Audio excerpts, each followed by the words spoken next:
I'm going to call the Committee on Commerce to order and ask for a motion to go into executive session, please. All right, motion and a second. All in favor, say aye. Aye. All right, thank you. Before we do that, before we talk about bills, following bills will be referred to the Subcommittee on Housing. Date and time to be determined by the man to my left, Senator Murphy. Senate Bill 415, Senate Bill 508, Senate Bill 509, Senate Bill 523, and Senate Bill 564. All right.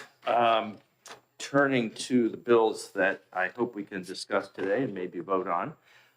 We'll start with Senate Bill 417, which came to us from Senator Waters, requiring on-premises licensees, off-premises licensees, and state liquor outlets to post warnings relative to the increased risk of cancer and birth defects from drinking alcoholic beverages. Do I have a motion or discussion? Anyone? Senator Reardon, your microphone if you could. Thank you. On our note of agenda of what we're doing today, the amendment that we're discussing is the one we've already seen in committee. Yes. Thank you. Yes. Appreciate it. And I don't think there are any other amendments coming, right? Yeah. Okay. Got it. Thank you. Senator Murphy, anything? I thought I saw your hand. But- Oh. No? Okay. Senator Pett? I would move an on to pass motion, hearing this bill, talking about the risks of drinking. I mean, we're all aware of the risks of drinking, but, Well, the youth isn't. And I think we heard that from a very well-informed group in Dover that was talking about it, the DARE program, the members of the youth, Dover Youth to Youth, urged us to pass this bill. And I really think it does no harm, really, just to show the warnings of drinking. I know it seems obvious to us, but sometimes it's not obvious to a lot of people, and I think that's important. okay. Thank you for that. Senator Rishardi? Thank you, Mr. Chair. So I think those young people did such a great job, and I think it's admirable that they want to make awareness that of the concerns and dangers of drinking. But we did hear from the industry side. We heard from restaurants and lodging, and at this point, they have posters everywhere with warnings, and it's a cost to them, and it's I think it's a better way to educate people. Maybe there's a compromise here where instead of the restaurant lodging having to post everything about the warnings of alcohol in their businesses, maybe it just goes on the current poster at the liquor store, which tells you that you can't drink until you're 21. I think that might be a good compromise and not cost the businesses a lot of money or have them, be a wall of posters. That's just my thoughts, Mr. Chair. Okay. That's interesting. And I think it's only in the liquor stores, though. It's not being presented to people at the point of consumption. So I'm not even sure that putting it in the liquor stores really helps. It's easier to do, clearly. But yeah, I don't know. Senator Murphy, do you want to weigh in on this as a proprietor in the industry? I'm in opposition to the bill, and I'll vote for, I won't support the auto pass motion. I wasn't here for the hearing, Mr. Chairman. That's why I hesitate to offer a motion. Okay, Senator McGill. Thank you, Mr. Chairman. I have dealt with issues like this before in prior legislative experience, and there's a lot of notices we have already, and I think it's, like I said in the hearing, I think it's pretty widely understood the dangers of smoking, alcohol use. We have a lot of notices posted now, many posters and requirements already on our businesses. So for those reasons, this is one more such notice. So I'd be happy to move ITL on this bill. Yeah, all right. Senator Rishardi. The other thing I did a little bit of investigating on, and the schools still offer programs, not like maybe DARE when my son was in school, but the schools have taken the lead on educating them with these types of issues. And I think given that, we should adhere to the restaurant and lodging industry and their concerns for passing the bill as is. Okay.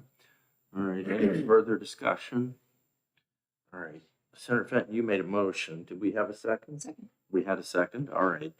So the motion on the table is ought to pass. Is there any further discussion? All right, all in favor of the ought to pass motion, please say aye. Aye. Any opposed, please? No. say no. All right, sorry, gentle people. All right. I will move on to pass. No, ITL, sorry, thank you. Thank you. I knew you would. Thank you. Oh, I'll second it. All right, so we have that motion. All in favor of the inexpedient to legislate motion, please say aye.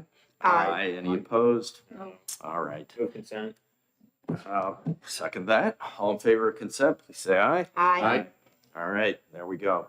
I will say, I did do a little research on it, and the warning labels can work, but only when there's a comprehensive education program around it, and as Senator Ricciardi noted, I think that does exist. So it might be a little bit redundant. Yeah. Yes, yes. Oh. yeah. Yes, you may. Would you like to carry on? Okay, All right, we're gonna do 440. okay.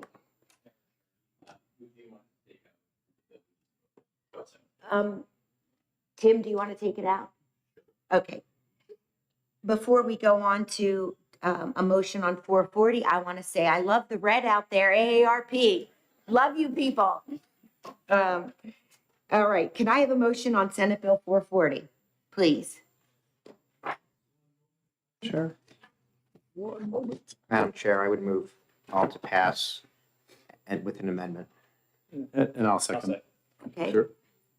It's seconded by Senator Fenton. And the amendment to move is 0100S. Would you like to speak to that amendment? This was offered by the chairman, who is the CPACER advocate in the Senate. And I'm moving it on his behalf, but I believe it to be a very solid amendment. And so I urge the body support. Okay, thank you. Is there any discussion from members of the committee? Just for clarity, I do have another major C-PACER advocate sitting next to me as well, Senator Reardon, so just wanted to clarify. Okay. We are all there. I Okay. meant no disrespect to the senator. Right. Okay, But I do agree, I'm happy that it's passed much, I think it's a good bill. okay. Yes, And I just might add that James Key Wallace came in, who is in charge of implementing the program. And as of yet, nobody had taken advantage of the program because of the tweaks that this bill does. okay, great. Yep. All right, so I'll give you your gavel back. We're in the Thank you. process of voting on 440 with an amendment. Okay. And we have a motion? Yeah. All right. All in favor of the amendment? Aye. Say aye. Aye. Any opposed? All right, very good. And on the bill itself, Senate Bill 440. Second. All right, we have a motion about to pass and a second. All in favor, Aye. please say aye. Aye. Any opposed? All right, Move consent? and, Second. all right, and we have a second. All in favor of consent, please say aye. Aye. Any opposed? All right, very good. I'll take it out. Senator Ricciardi will take this out. And the last one is Senate Bill 524, enabling on-premises licensees to deliver liquor to customers who order a meal. And Senator Reardon, you have an amendment to this, correct? I do have an amendment, and Aaron has passed it out, Amendment 0277S. Okay, can you speak to your amendment? I would love to speak to my amendment. Thank you. This fall, it's about herbal tinctures, just to set the stage. I remember. This fall, I learned a lot about herbal tinctures, including a constituent of mine that makes them. They're widely used across the state, but they contain a certain level of alcohol that was of concern to the Liquor Commission. So the Liquor Commission did give them a cease and desist selling this. We came to rules to ask for a late entry of the bill. Rules suggested that we tack this on to a choice of two bills, and Senator McHugh graciously agreed that this could go on to his bill. It's for a study committee, and I'll be candid, we think we're going to come to an agreement where we'll have another amendment before the end of the session here to actually solve their problem. So I would encourage the committee to vote favorably. Okay. Any questions for the senator? Any discussion on the amendment? All right. I'll make a motion to pass. Second? All right. All in favor of the amendment, please say aye. Aye. Any opposed? All right. And next, the bill itself. We have a motion Pass. ought to pass from Senator Reardon, seconded by Senator McHugh. All in favor, please say aye. Aye. Any opposed?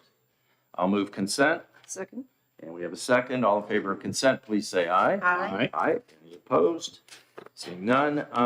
Senator Reardon, you want to take this out? Sure. Okay.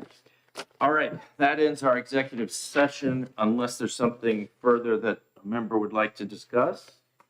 All right. I'll make a motion that we come out of executive session. So moved? All right. And we have a second. All in favor, please say aye. Aye. Aye. Any opposed? All right. We will calm ourselves for 4 minutes and return at 9:45 for our first bill of the day.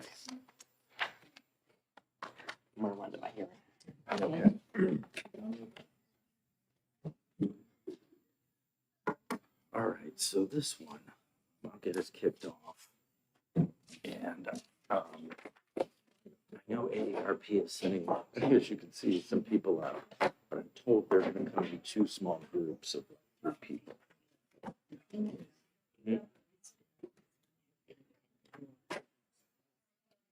They're coming. Yeah, they're No coming. security pin, no name tag, Yeah. Never do. feeling rogue. I never do. You don't like that decorated word in general? Look, Yeah.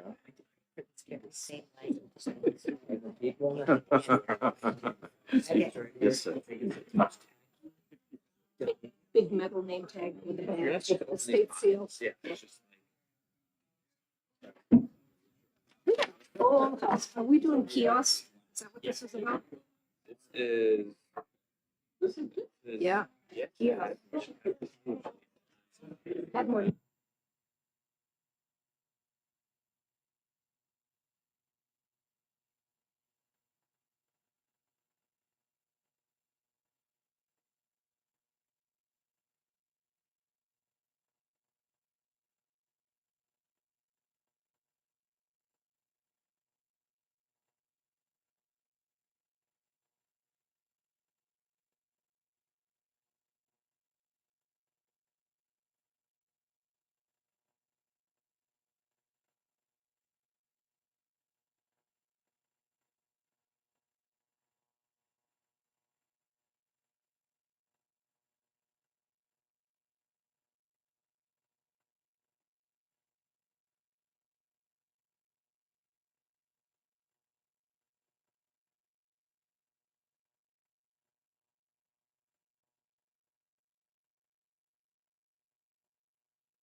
All right, I'll call the Committee of Commerce out of recess and ask everyone to find a comfortable spot to sit down, and we will get started.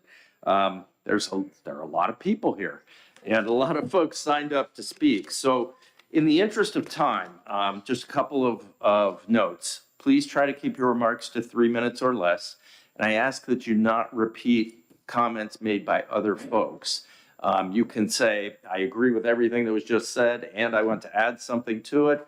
But, you know, in the interest of working through this and giving everyone an opportunity to be heard, if we could follow those guidelines, that would be great.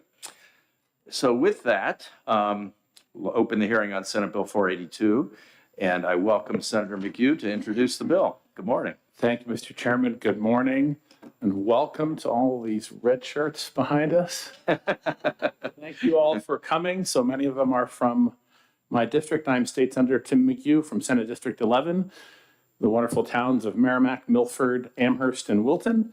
And I really appreciate the opportunity to appear before my colleagues on Senate Commerce and introduce Senate Bill 482. This is about Bitcoin, crypto, ATM kiosks, which is a really an interesting topic, been in the news an awful lot lately. This is a practice that allows small store owners to put these innovative ATMs that take up a small amount of floor space and to get paid for that and allow users of cryptocurrency access to their assets. Unfortunately, it's also become a place where folks fall victim to scammers. And so this is an attempt to put some guardrails around the use of those devices. So let me give you a little bit of backstory. I ran into one of these interesting kiosks at a conference and found that the good people that practice and promote this technology wanted some guardrails themselves, in the industry promoters. And so did some of our most staunch consumer protection advocates that you see here in the red shirts, the American Association of Retired Persons. And I think we can all relate, and I certainly can relate, having dealt with my elderly parents, who are both now passed.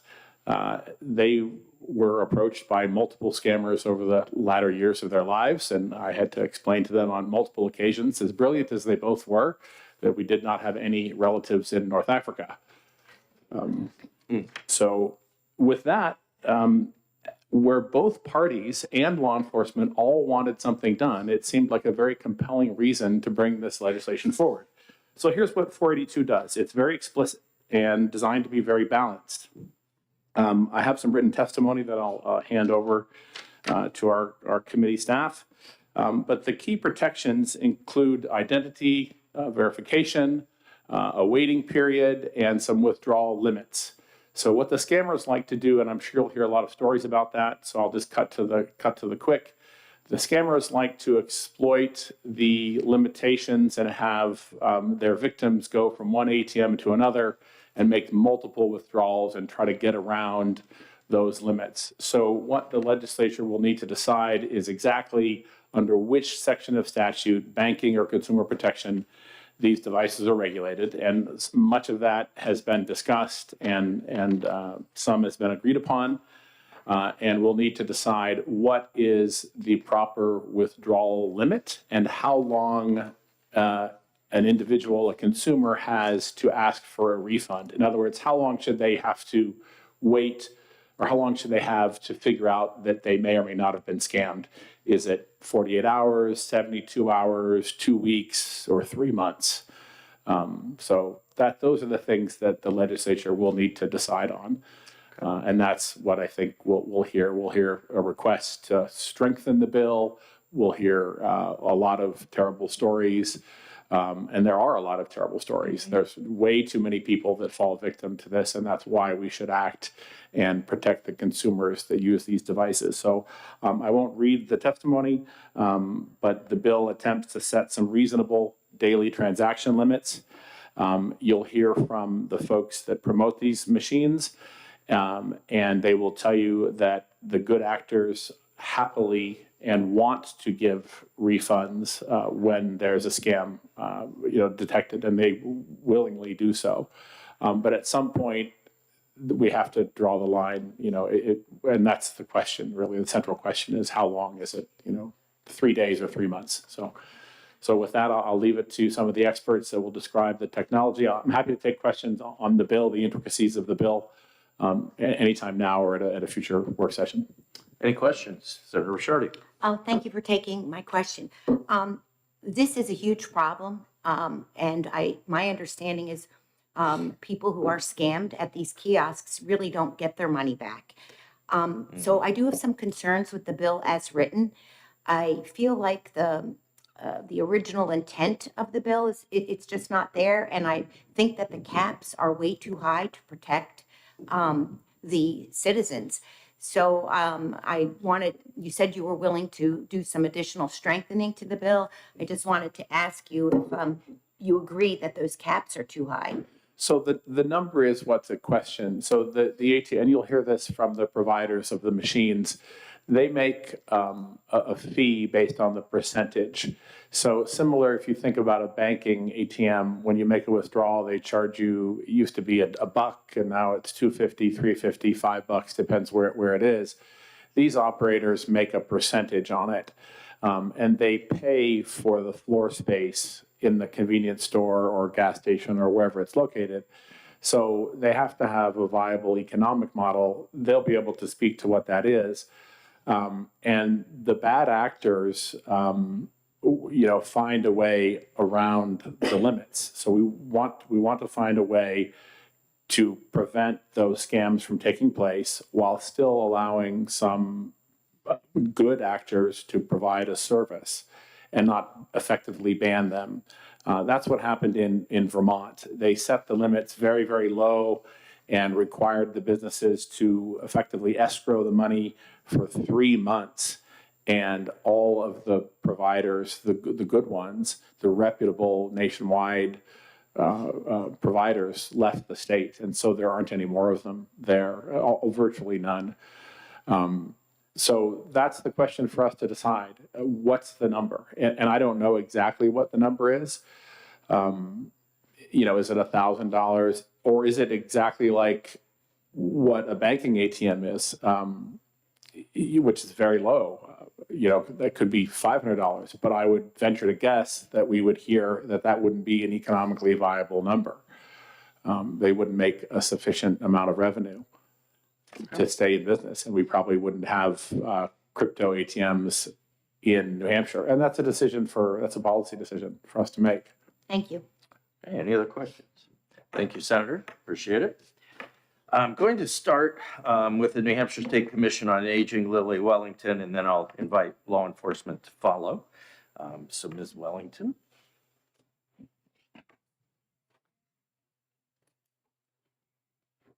Good morning. Whoop. Good morning, Chairman Innes and members of the committee. For the record, my name is Lily Wellington. I am the Executive Director for the New Hampshire State Commission on Aging. So I've passed around some written testimony, and you will hear, I'm sure, lots of testimony today about cryptocurrency kiosk scams and fraud. And I wanted to focus my time today specifically on what this costs older adults in the state of New Hampshire. So we know that folks who are victims of fraud and scams, this is obviously has a financial cost, but much greater than that is the emotional burden of being defrauded. Scams and fraud can't exist without being perpetuated, meaning this is happening again and again and again. So the burden of this is to ensure that we can perpetuate the scams over time. That means that the majority of times, these scams go underreported because folks feel humiliated, embarrassed. They don't report these.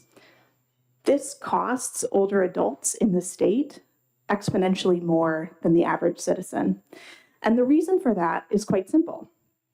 If you imagine being 80 years old and you've been a victim of fraud, You feel deeply humiliated, you feel ashamed, but worse than that, you're concerned that if you go to someone you trust, an adult child, a neighbor, a friend, and you disclose this level of fraud, somebody could incorrectly make the assertion that you are no longer able to manage your finances. This comes to the core of independence and autonomy. And that is central to the decision that's before you, I think. We cannot age well if we do not have independence and autonomy. And we are really struck with the concern that in order to continue to live a financially independent life, we have to be able to report fraud, and we have to be confident that we aren't going to lose something more. We aren't going to lose our autonomy. So we are supportive of the spirit behind this legislation, but we would urge you that this does not go far enough. The window would better be served in weeks versus hours. People are likely not to understand that they've been defrauded or scammed in hours. This is a weeks-long decision. And with that, I will take any questions. Okay, are there questions? Senator McHugh, please. Thank you so much for your input, really valuable. So 30 days is what I'm reading in your testimony about, At a right? minimum, I would suggest, I think that that is very similar to what other states are doing. The more, the better, right? If this is about protecting good actors who have these kiosks, then I think it would be about preserving the good name that you're not going to get defrauded if you interact with these systems. I am certainly not a crypto expert. And so I would defer to some of my other colleagues who might be able to state what other states have done. But I think that we have a vested interest in making sure that this is functional for older adults. Any others? All right, thank you. Appreciate your testimony. Senator Rosenwald, good to see you this morning. Please join us.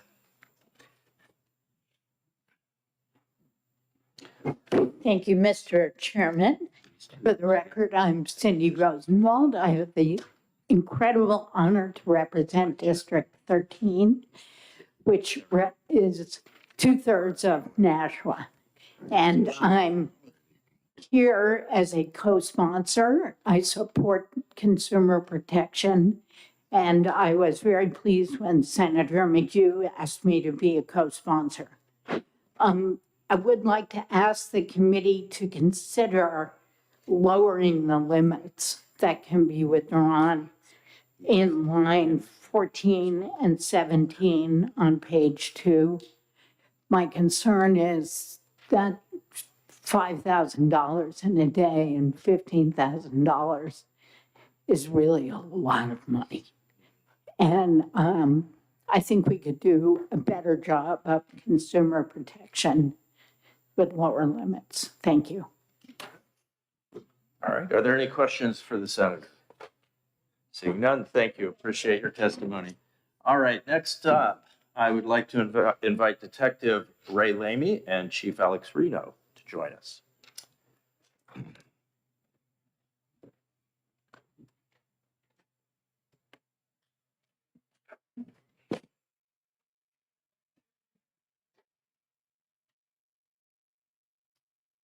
Good morning, Senator Ennis. Good morning, gentlemen. Members of the committee. Welcome. My name is Ray Lamy. I'm the fraud and financial crimes investigator for the City of Manchester Police Department. I've been in law enforcement for 16 years. Prior to that, I had a 25-year career in finance and banking management. I'm here on behalf of Manchester Police as well as the New Hampshire Association of Chiefs of Police, and we're very thankful that attention is being given to the crypto ATM legislation. Our preferred action on this matter would be to see a ban implemented on these machines statewide. If that's not an option, we feel strongly that the bill in its current state is not strict enough. These machines lend themselves to predatory actions by criminals looking to take financial advantage of vulnerable individuals. According to the Federal Trade Commission, consumers over the age of 60 are more than 3 times more likely than younger adults to report losing money through crypto ATMs. The majority of the scams involve impersonation of government agents, law enforcement, business owners, and tech support scams. By posing as figures of authority, criminals are able to scare susceptible victims into acting without thinking. The panic enables criminals to successfully coach victims in which they stay on the phone with the victim at their bank, in which the teller or bankers are asking them questions as to, are you being scammed? And they're being provided with answers to let them get the cash out of their account. Yeah, they're not listening to the warnings. The Federal Trade Commission showed that a rapid increase in fraud through crypto ATMs went up to 110 million in 2023. Furthermore, due to the high fees associated with transactions made through crypto ATMs, legitimate consumers are more likely to use an online cryptocurrency exchange. One such example would be Coinbase, in which the fee is 1.5% for their purchase. Crypto ATMs charge significantly more and can be up as high as 15 to 30%, including transaction fees and markup cost. Thus, crypto ATMs are often used for illicit activities. In my city of Manchester, we have 22 crypto ATM machines. All of the machines are deposit only, which means that they're not being used in lieu of other financial institutions because you can't cash out Bitcoin from the machines. Between 2021 and 25, we had 66 cases filed in Manchester. Only 7 in the first 2 years, increasing to 20 each year after that. The average dollar amount for the loss is $17,000, and my average age of victim is 73 years old. Senior population is at a higher risk in targeting due to their respect and belief in law enforcement, and they typically have access to liquid cash from their years of savings. This is a statewide issue, as there are current cases involving crypto ATMs throughout the state. And if a victim doesn't have an ATM in their community, they're directed to other towns to travel to put the money through. In 2024, just to show some relevance, I was able to intercept and recover over $1 million in different fraud scams that did not involve crypto ATMs. I was able to intercept the money, get it back to the victims without even going to court. In relation to crypto ATM scams that I've investigated, we recovered zero. And the issue is in the anonymity of how crypto works, and a lot of the scammers tend to be overseas. Unfortunately, written postings at the crypto machines themselves do not work because, again, they're being coached through the process, and the scammers direct them that those don't apply to them. Maine, Vermont, Connecticut, and Rhode Island recently passed legislation aimed at putting a stop to these crimes. Massachusetts is introducing legislation this session. As ATM companies leave the surrounding states, New Hampshire residents will now be a higher target.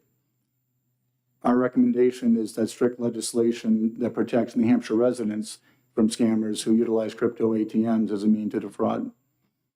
We'd like to see that new customer definition be reformulated because it's easy for the scammers to work around that and provide different identifications to the individuals. A daily transaction limit, we advocate for a limit of no more than $1,000 a day. This is in line with neighboring states as well. As far as a refund policy, we would like to see it for a 90-day window. And I have plenty of experience working with victims who, like the other party has indicated, are afraid, they're scared, they're embarrassed to bring it up to anybody's attention. So it takes quite a while. And finally, we request that municipalities have the ability to enact local ordinances that can be more restrictive than what the state enacts.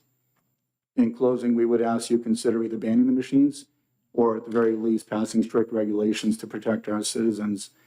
I look forward to working with the committee on this important issue, and thank you for your consideration. Questions from members of the committee? All right, Detective Lammy, thank you for taking my question. I just want to make sure I heard you correctly. On the cases you've worked on for fraud victims with crypto ATM cases, you are able to recover $0. Is that correct? That's correct. Okay, my next question is, with all of, I've been reading about this prior to this hearing today, and with the, I'm going to use the word egregious fraud, why are we even allowing these machines? That's Good my question. question. We would rather see them banned. I don't see from a business perspective as to why somebody would want to pay more than the 1.5% that they're able to pay through online exchanges. I understand there's a convenience factor of going into a store, but why would you pay 15 to 30% when you can go on your telephone and pay 1.5%? Exactly. Thank you. You're welcome. All right, thank you very much for your testimony. Okay, the chair will now call Lieutenant. Senator Richard. Oh, I'm Hi, sorry. sorry about that. We didn't realize we were going to get called up together. I didn't know if I had the opportunity. that's to- okay. To provide some testimony as well. Would I have the ability to provide some testimony as well? Absolutely. Sorry about that. No, Uh, I apologize. I thought you were just.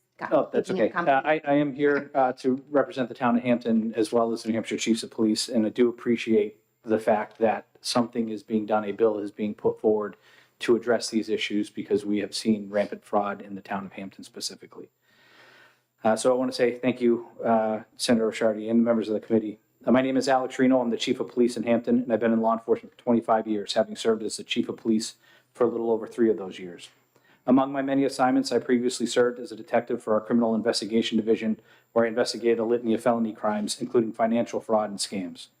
I've seen the devastation that these types of crimes can have on our citizens and how predatory targeting significantly affects our senior citizens.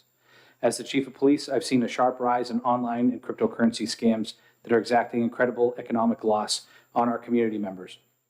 In the past year and a half, our department has taken a forward-leaning posture in investigating, collaborating, and educating in areas surrounding scams, and in particular, cryptocurrency-related scams. I'm here to testify with concerns that the bill doesn't go far enough to protect the average consumer of digital access transaction kiosks. We've heard from Detective Lammy about law enforcement concerns and proposed amendments that he has outlined, and I agree wholeheartedly with that. I also understand that there's written testimony has been submitted by Alex Ring, a Hampton resident and a member of Operation Shamrock, an organization aiming to educate, mobilize, and disrupt fictitious cryptocurrency schemes. Since the end of 2024, the town of Hampton has seen over $2.6 million reported lost to scammers by our citizens, with the average crypto ATM victim for us being 66 years old. In my experience, it is not uncommon for victims of crimes, especially senior citizens who are victim of financial crimes, to not report their situation to law enforcement, often over fears of embarrassment or sheer ignorance of the fact that they were even scammed. With this in mind, we have reason to believe that the financial impact is much higher. According to the FBI, New Hampshire received 2,340 complaints of computer-related scams in 2024, with a reported overall loss of $52,811,455. I'll provide 2 examples of such cases with the town of Hampton. In our first example, a 68-year-old woman deposited $3,000 into a crypto ATM. She was contacted by a person claiming to be from a computer support company, alerting her to a virus that was on her computer. The scammer convinced the victim to give him remote access to her computer, at which point an image believed to be child pornography was downloaded onto her screen.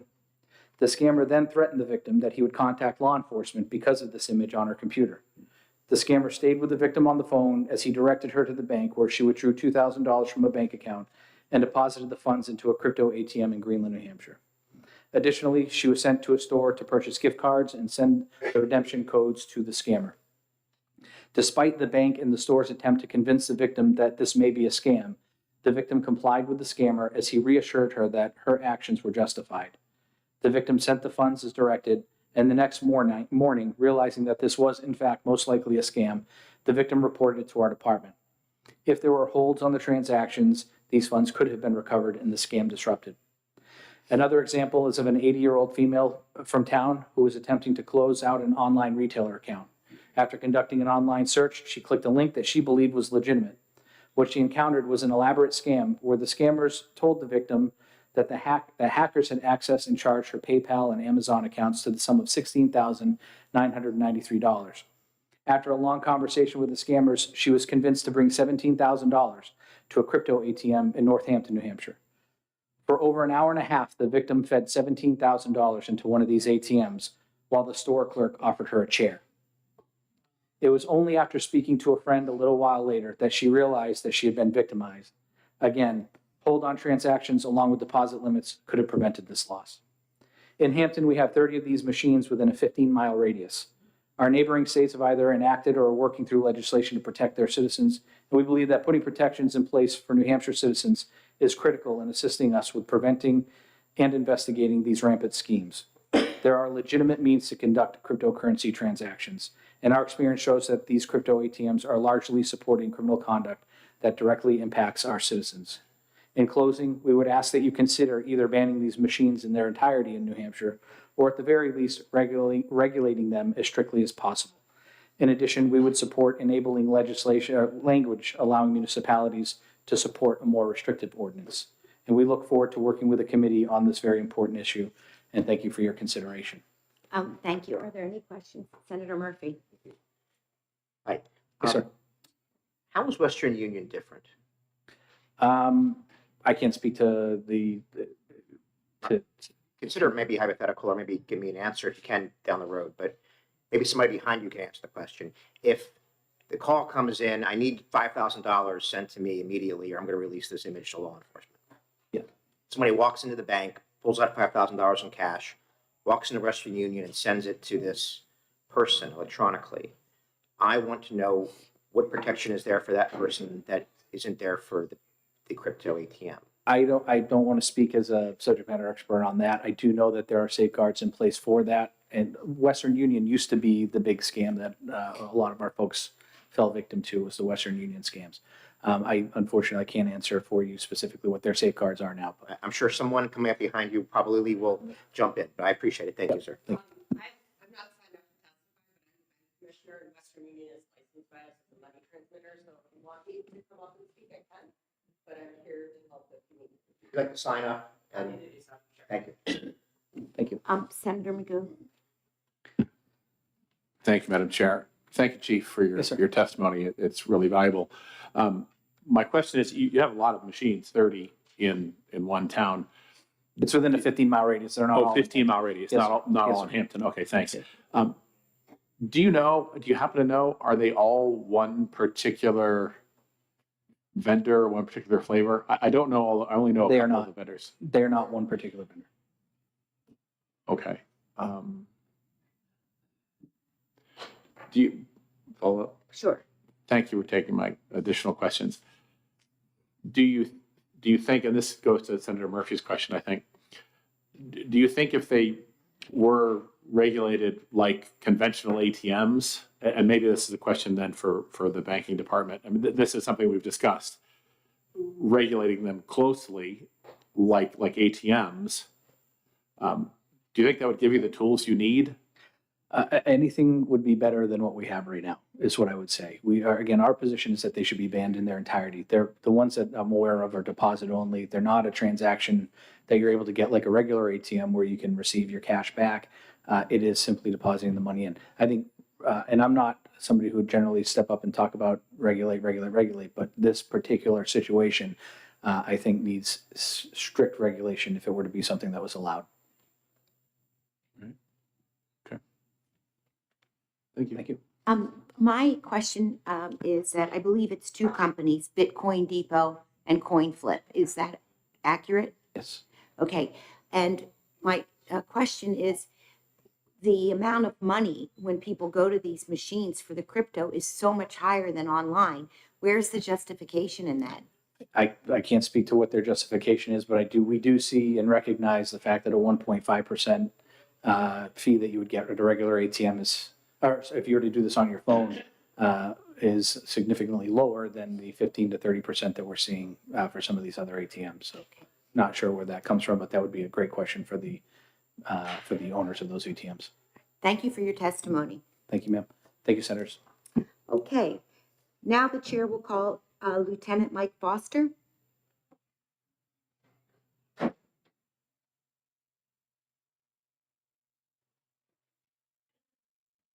Good morning, Lieutenant, and welcome. Oh, okay, well. My name is Michael Foster. I'm a sergeant with the Tilton Police Department. I've been in law enforcement in New Hampshire for 15 years, previously working as a detective sergeant in Pembroke. I have extensive experience with electronic evidence and drafted the New Hampshire Attorney General's protocol on electronic evidence for sexual assault. Last fall, I responded to a call for an older man feeding cash into a cryptocurrency kiosk in a local gas station. When I arrived, I saw him standing next to the chips and beef jerky with $22,000 of cash in his hand. Yellow currency bands were scattered across the floor from the $3,000 he'd already deposited.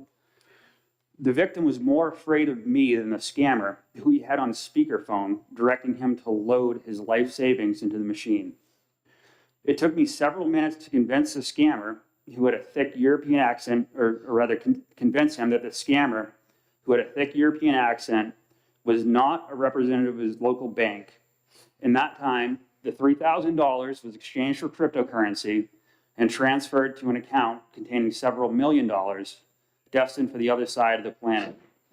Except for the transaction fee, none of this cash was ever recovered.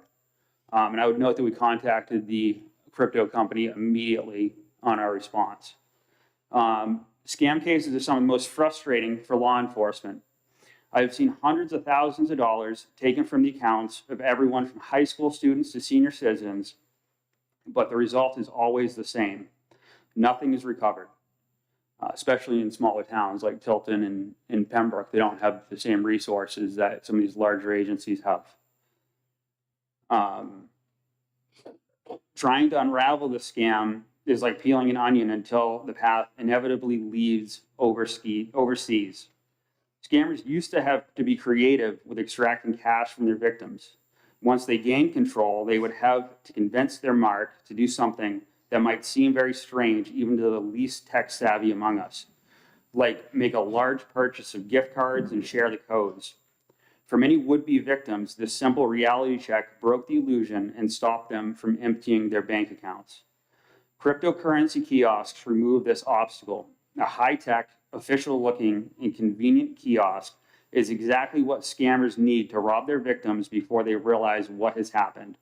Unfortunately, these kiosks are a game-changing tool that will be used to rob our parents and grandparents of their hard-earned savings.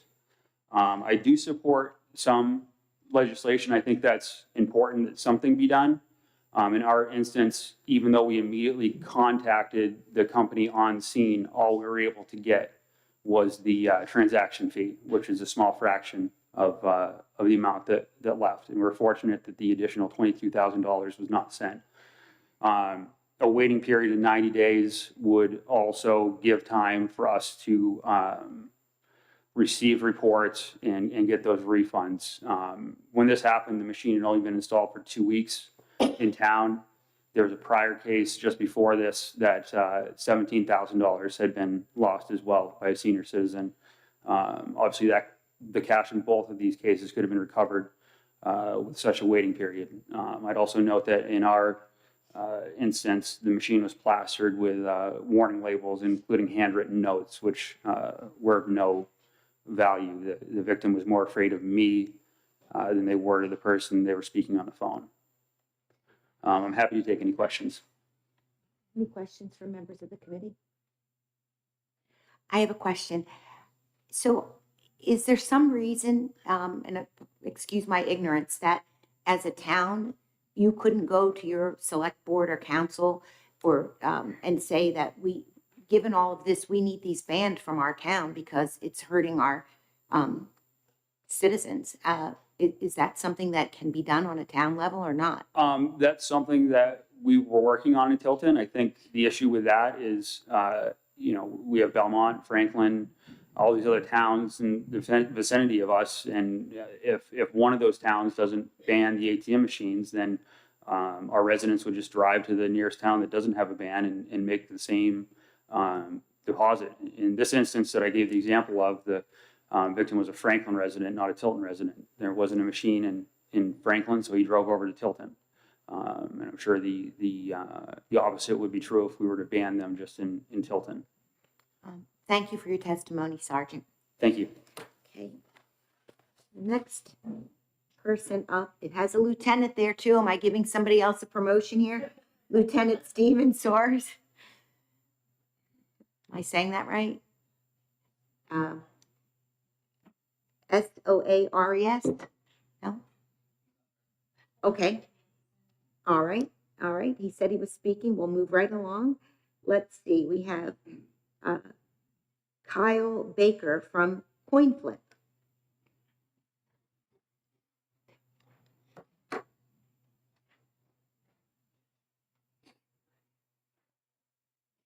Good morning.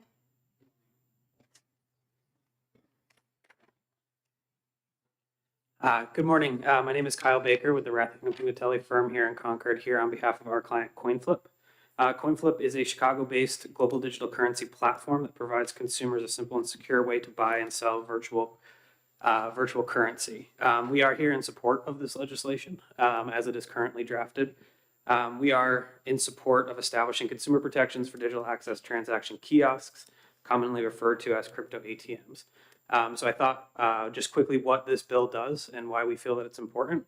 Requires identity verification for customers when they're using the kiosks, establishes a 2-day transaction hold for first-time customers. And during that 2-day period, the customer would be limited to only the first transaction they make. It would also require operators to refund in full on notification during that 2-day transaction hold, both the crypto asset that was purchased as well as all fees charged to the customer.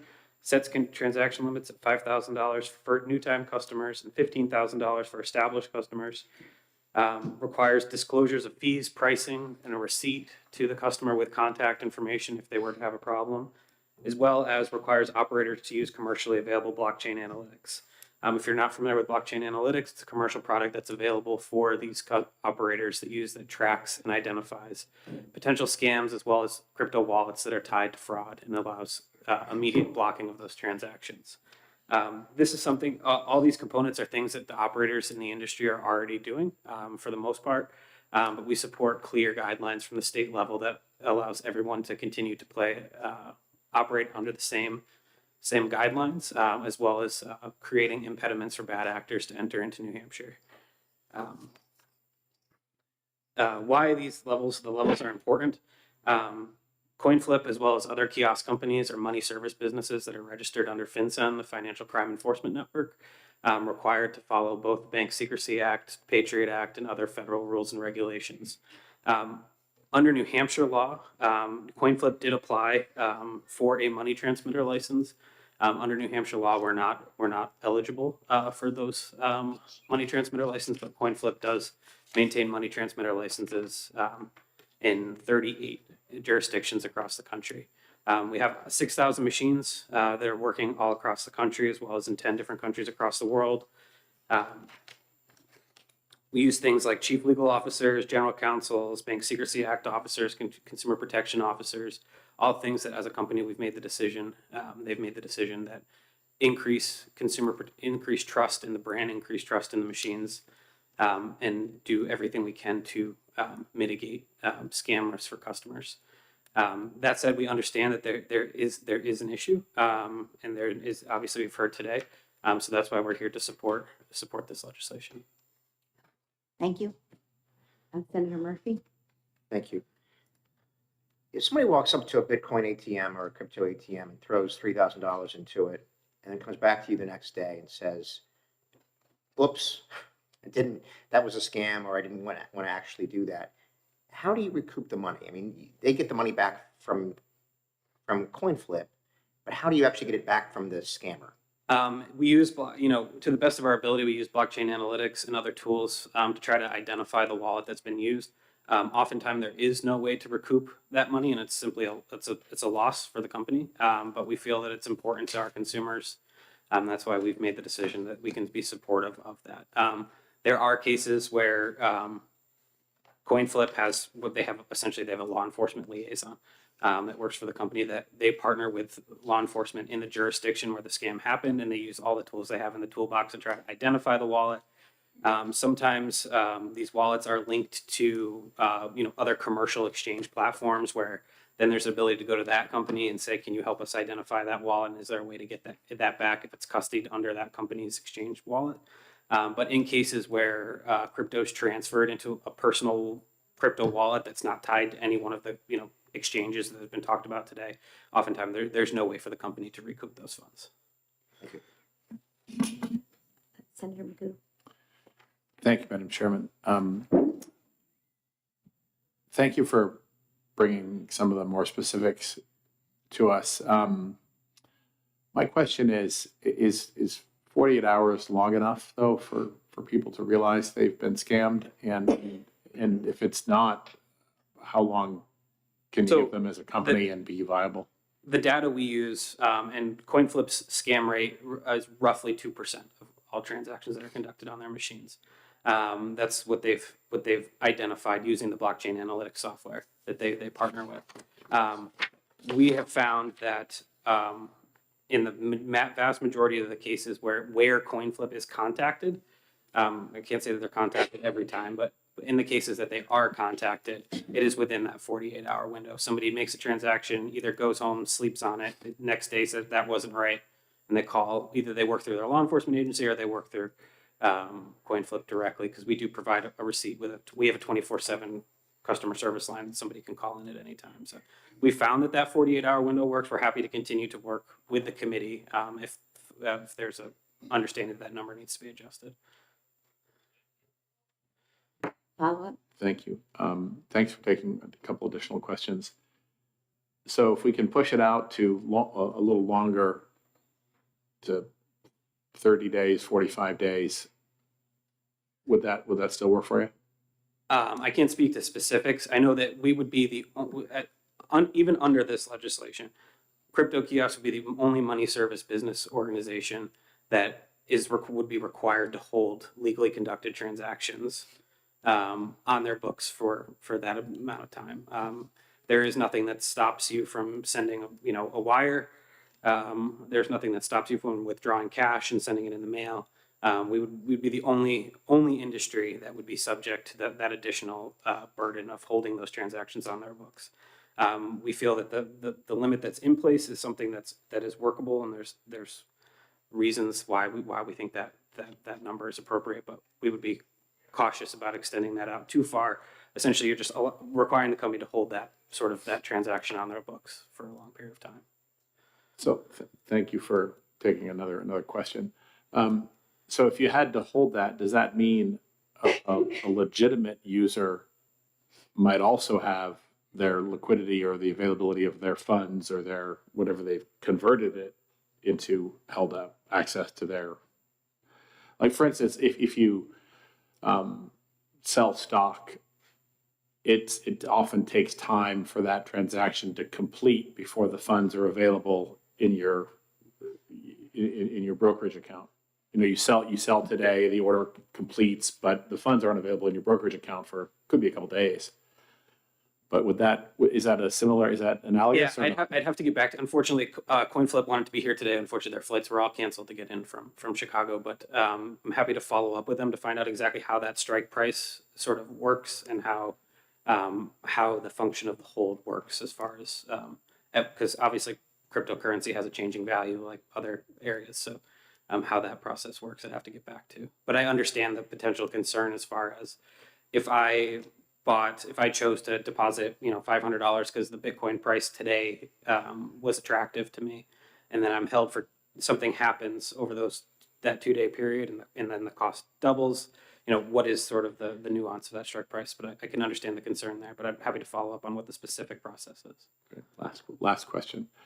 You mentioned that under current New Hampshire law, CoinFlip was not eligible to register or be licensed as a money transmitter. Can you speak to that a little bit? Yeah. So how CoinFlip and many of these other crypto kiosk companies works is we own our own supply of Bitcoin. So instead of being sort of a middleman where, typically like a Coinbase exchange is you're paying a fee because Coinbase goes out and finds a seller and connects them to a buyer. In CoinFlip's state, we own our own supply of Bitcoin, so we are purchasing an asset directly from us. So how our money transmitter licensing is written in New Hampshire, not only does it bar regulation, the bank department having regulation over crypto-related or digital finance-related companies, there is no actual transmission other than I'm buying an asset from somebody else. So that's why that's the best of my understanding of why we're not eligible for a money transmitter license. We'd love to have one. We also appreciate that we want a good piece of legislation that can pass the Senate, pass the House, and ultimately get signed into law. And we appreciate the nuance there as well. Okay. I have a couple of questions. Thank you for taking them. The language in the bill as it's currently written that's before us today seems to me to be more in favor of the industry versus then protecting the consumers with these stories that we've heard. And so, are you aware that the Iowa Attorney General's office has filed a lawsuit against CoinFlip and Bitcoin Depot? And their investigation has claims that 94% of transactions through CoinFlip kiosks to be fraudulent and 98% for Bitcoin Depot. That's a staggering number. Can you address the lawsuit and the 94% figure? So I can't comment on pending litigation. I'm happy to connect folks with the general counsel at CoinFlip if they want to talk about it, but I don't have the ability to discuss pending litigation. Okay, then can you show independent third-party audits demonstrating your fraud rate is substantially lower than what law enforcement has found? I'm happy to refer you to the general counsel at CoinFlip and set up time for you to talk with them about it, but I don't have anything with me today. Okay, thank you so much. course. Anyone else? Okay, thank you for your testimony. Thank you. The chair will now call Roger DeRosiers. Actually, Madam Chair. Yeah. Roger is one of our volunteers at ARP. It might be more helpful if I testify first, touch on it. Certainly, I'm just going in order, but please Would come that be okay? forward.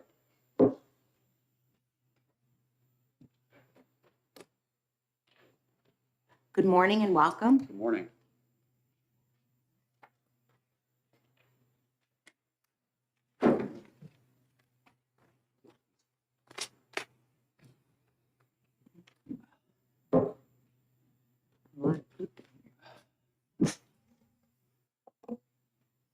Honorable members of the committee, for the record, my name is Mike Padmore. I'm the Director of Advocacy with AARP New Hampshire. I want to thank you for your time to speak this afternoon or this morning.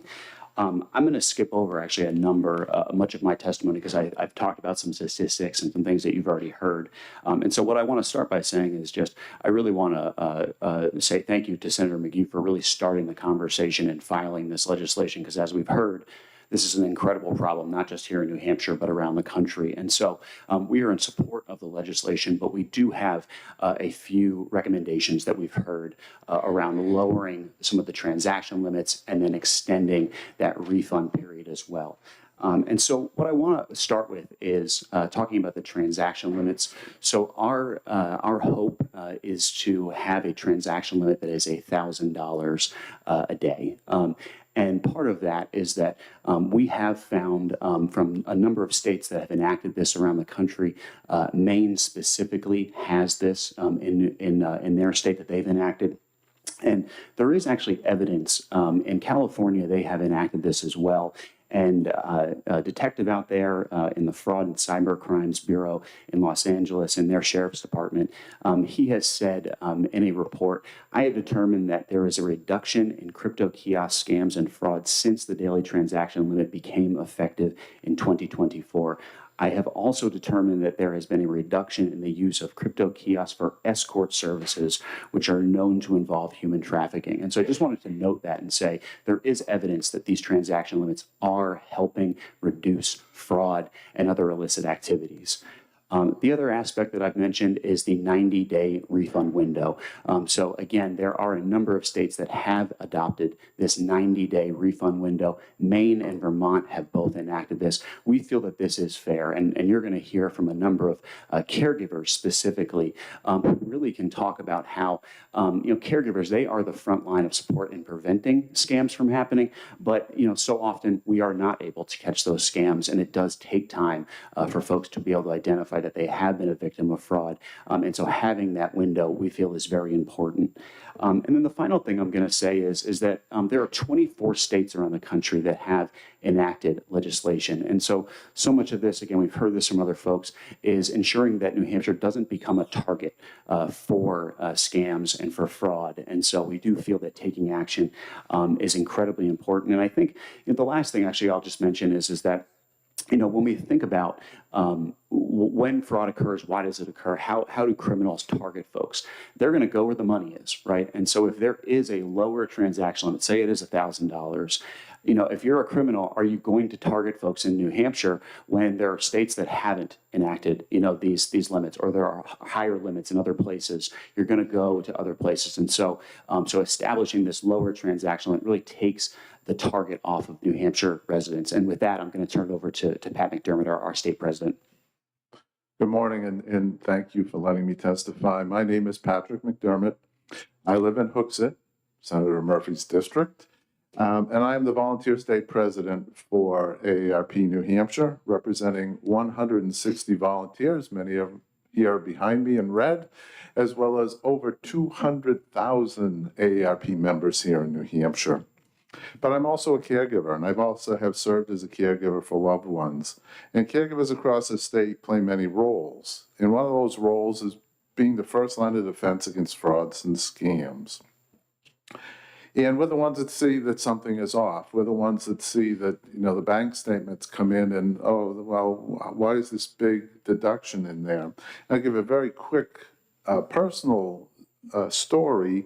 A couple of years ago, my mother got a call and she was told that she had won a substantial amount of money and that in order to collect this money, it was like $200,000. In order to collect this money, she had to prepay the tax on that money. And that she was told to go to the bank and withdraw $12,500 to pay this taxes. Fortunately, I guess, for me and for her, she was not able to drive anymore. And so she had to ask my cousin, who lived in the same town, to bring it to the bank. My cousin was a little suspicious and said, you need to call Pat.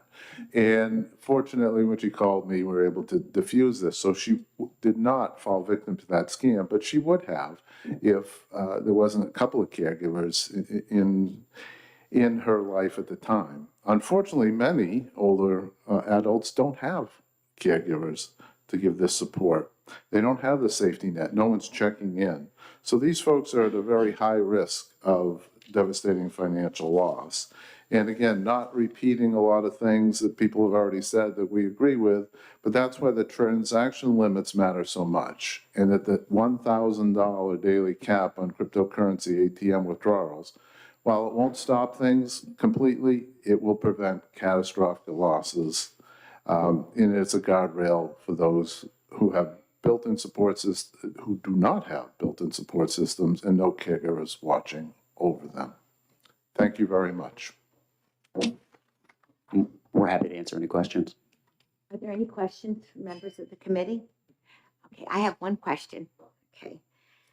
So in this bill, 482, it has different limits for first-time customers and existing customers. So my question is, what's stopping a scammer from getting their victim to make a $5,000 transaction has a first-time customer and then coming back 72 hours later once they are considering being an existing customer for the $15,000 amount? Isn't this a large, I see this as a huge loophole. Have you seen this exploited in other states? Yeah, thank you for the question, Senator. So the answer is that there's nothing preventing that from happening. I mean, the reality is that scammers are clever and they are going to exploit the law to the maximum extent. And so if they are able to convince somebody to make that first transaction, I would imagine that their scam would evolve to have them make that first transaction, coach the person to wait the 72 hours until that limit has expired and now they're treated as an existing customer, and then have them go back to the same machine or another machine perhaps and make that larger transaction. So that's part of the reason why, and Maine has adopted this, a number of states have adopted this, where they have one single transaction limit for any customer, whether they are a new customer or an existing customer. And the reason for that is to make sure that that can't be a workaround, because we know that it will be used, to work around that. And so, and the one thing I also just want to add is that, talking about sort of the new versus existing customer, if there are folks that want to make legitimate transactions through these machines, we understand that there may be folks that want to do that. And one of the things that we found is Bitcoin Depot. They are a publicly traded company, and during one of their earnings calls, they reported that their median transaction for their customers is $350. And so I think that's one of the reasons why we feel that a $1,000 transaction limit is adequate, in the sense that, based on the information that we have from, these operators themselves, an average transaction is $350. $1,000 transaction limit is more than adequate for someone to make that legitimate transaction if they'd like to do so. Thank you. Did you want to say something else, sir? No, okay. Any other questions or comments? Seeing none, thank you for your testimony. The chair will now call Representative Keith Ammon. Yeah. I do want to make a reminder, as Senator Innes said in the beginning, we have a lot of people who want the opportunity to speak, so please try to not repeat something that was said and to try to keep it to 2 to 3 minutes. Thank you very much for your consideration.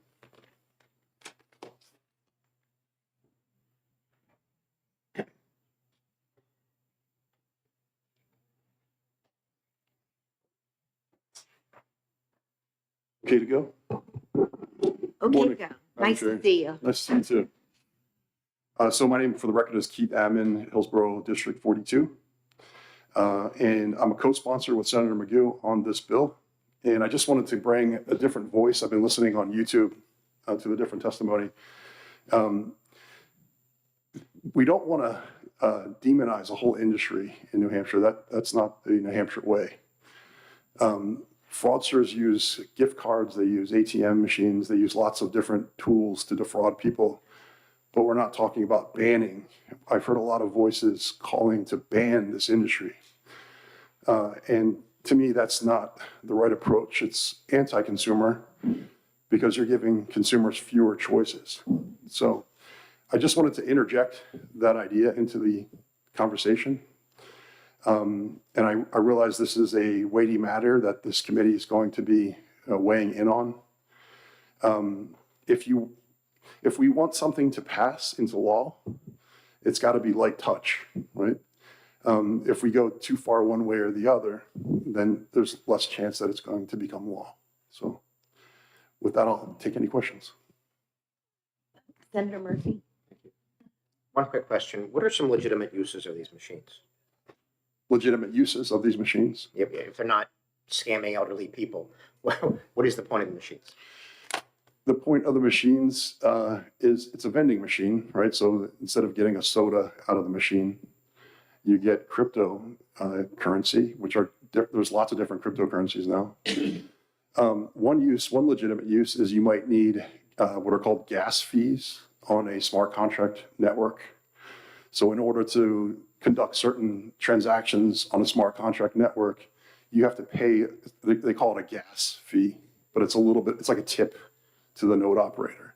And if you don't have any of those units, then you can't do the larger transaction through a smart contract. It's a big, long conversation about what smart contracts can do, but that would be one legitimate. You could use it to pay a friend. You can hold it on your smartphone in an app that you download, and you can use it to settle business. It's a legitimate form of payment. If you go to whitehouse.gov, you can read all about it. President Trump just went to Davos and said, America is going to be the crypto capital of the world. That's what he said. And as soon as they figure out that there's legislation pending in the federal government right now, and I promise you that once they figure this out between the Agricultural Committee and the Senate, there's a divide between, is it a security, is it a commodity? They're figuring that out in Washington. That bill's been delayed a few times, but the expectation is that that bill will pass. And as soon as that bill passes, the attention is going to turn to the states. And the industry is going to be looking for which states are friendly to this industry.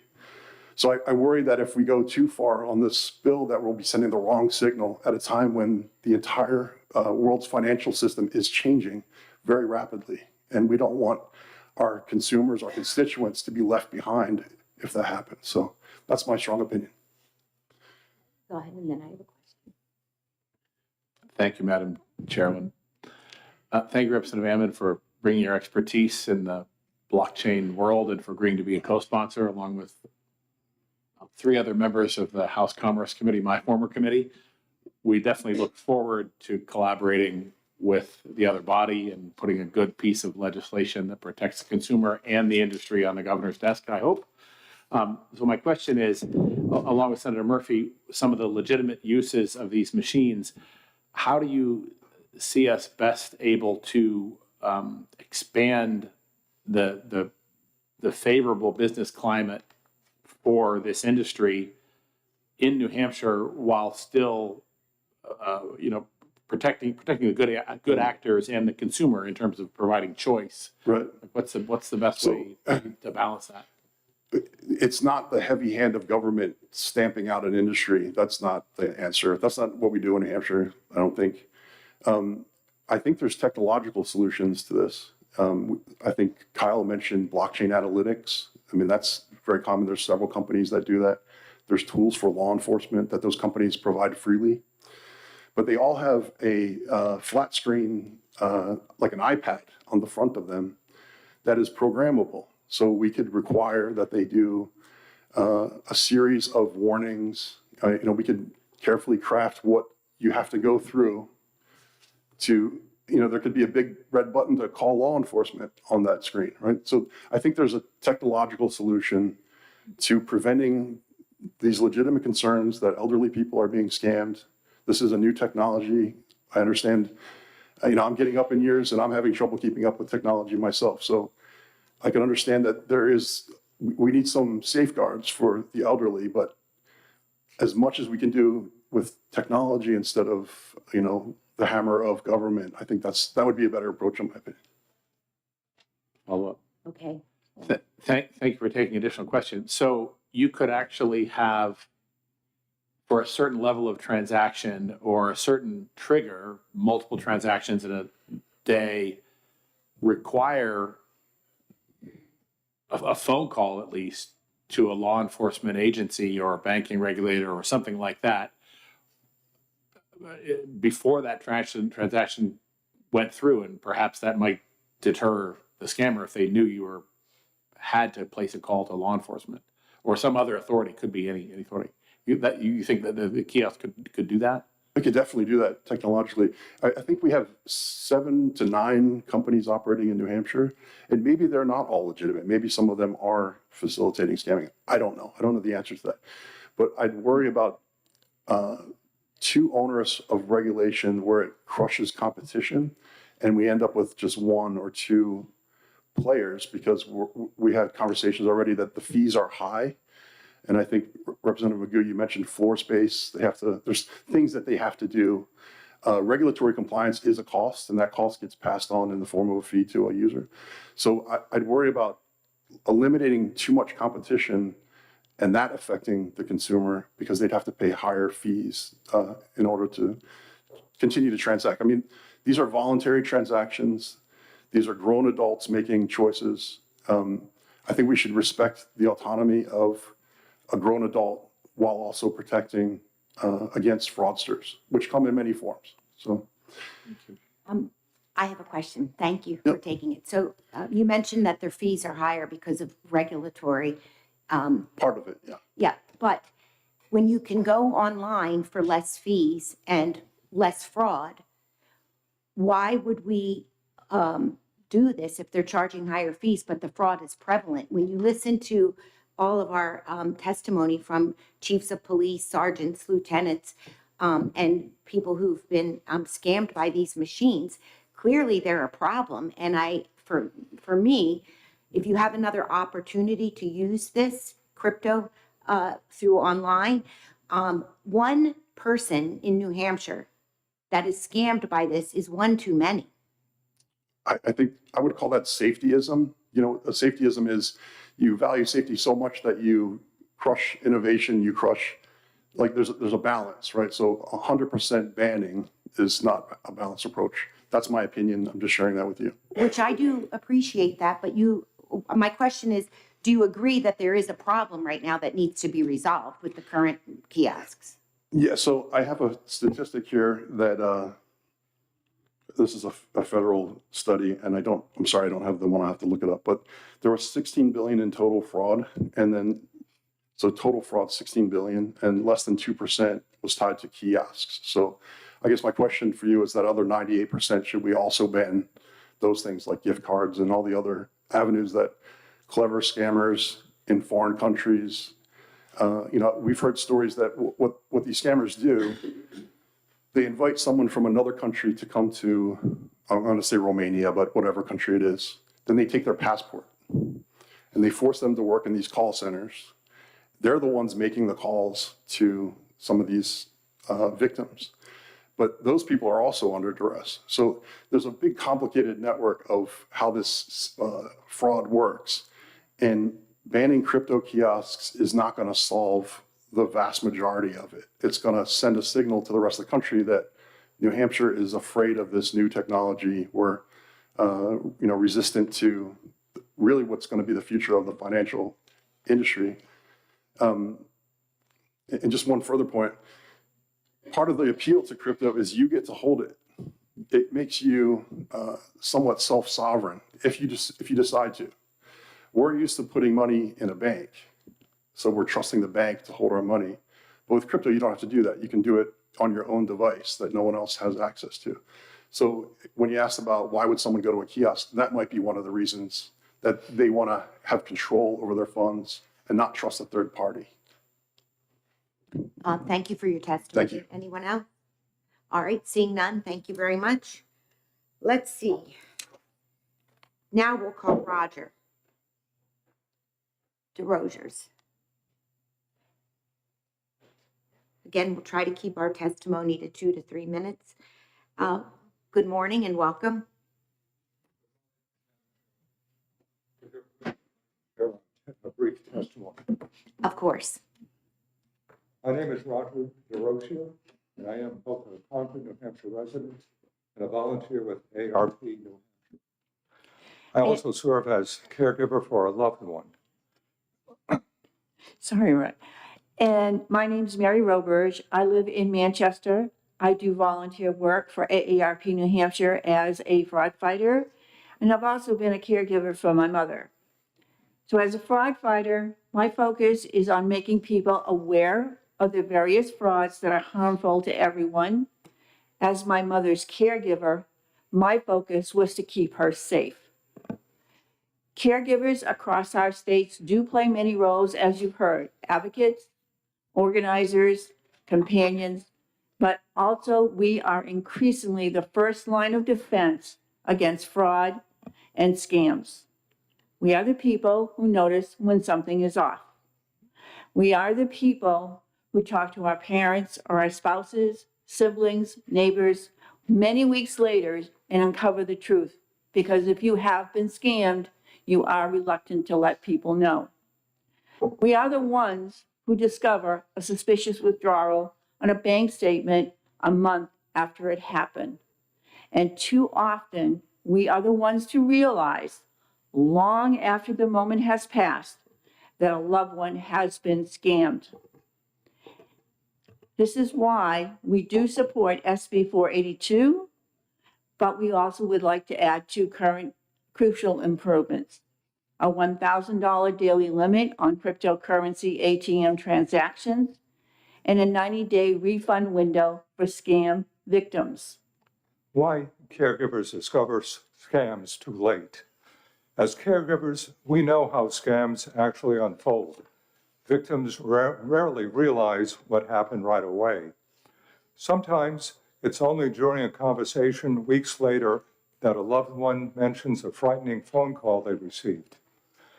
Other times, as caregivers with power of attorney or financial oversight, we may not see a bank statement until a month after a $10,000 or $20,000 withdrawal. By the time the truth comes to light, money is long gone and virtually impossible to recover. This delayed discovery is the single biggest reason why a 90-day refund window is so important. Caregivers need time to piece together what happened. Victims need time to realize they were misled, and families need a fair chance to recover what was taken. Many older and vulnerable adults have no caregiver support. While caregivers are often the safety net, we also know many older or vulnerable adults in New Hampshire have no one checking in, no one looking at financial statements, and no one helping them navigate confusing or high-pressure situations. These individuals are at the highest risk of devastating financial losses. For them, education, while vital, is simply not enough. They may never attend a fraud prevention program. They may not tell anyone when something feels wrong. They may not have anyone to warn them, question a suspicious request, or confirm when something is a scam. That is why transaction limits matter so much. A $1,000 daily cap on cryptocurrency ATM withdrawals won't stop scammers entirely, but it will prevent catastrophic losses. It is a guardrail for those who have no built-in support system and no caregiver watching out for them. And hopefully, it incentivizes criminals from targeting New Hampshire residents at all. Protecting all Granite Staters. Other states, including Maine and Vermont, have wisely implemented stronger protections. New Hampshire should not be the place where criminals target us because our limits are higher or our systems slower to respond. And so we'd like to conclude by saying that as caregiver volunteers with AARP New Hampshire, we do see the emotional and the financial toll that fraud does take on the families and on your loved ones. We also see the gaps where education alone cannot reach and where policy protections are essential. We want to thank you for your consideration and for supporting families across New Hampshire. Thank you. Thank you. Any questions or comments? Seeing none, thank you for your testimony. Thank you. And again, we're going to have to, if you could maybe summarize instead of read off your paper. I'm so sorry, but would you believe at 11 o'clock we were supposed to be on Senate Bill 562, and that's 5 bills away. So let's try to be a little bit more concise if that's possible. Thank you so much for your consideration. All right, now we will call Mark. Can't read the writing. LaRue, maybe? Ah, thank you.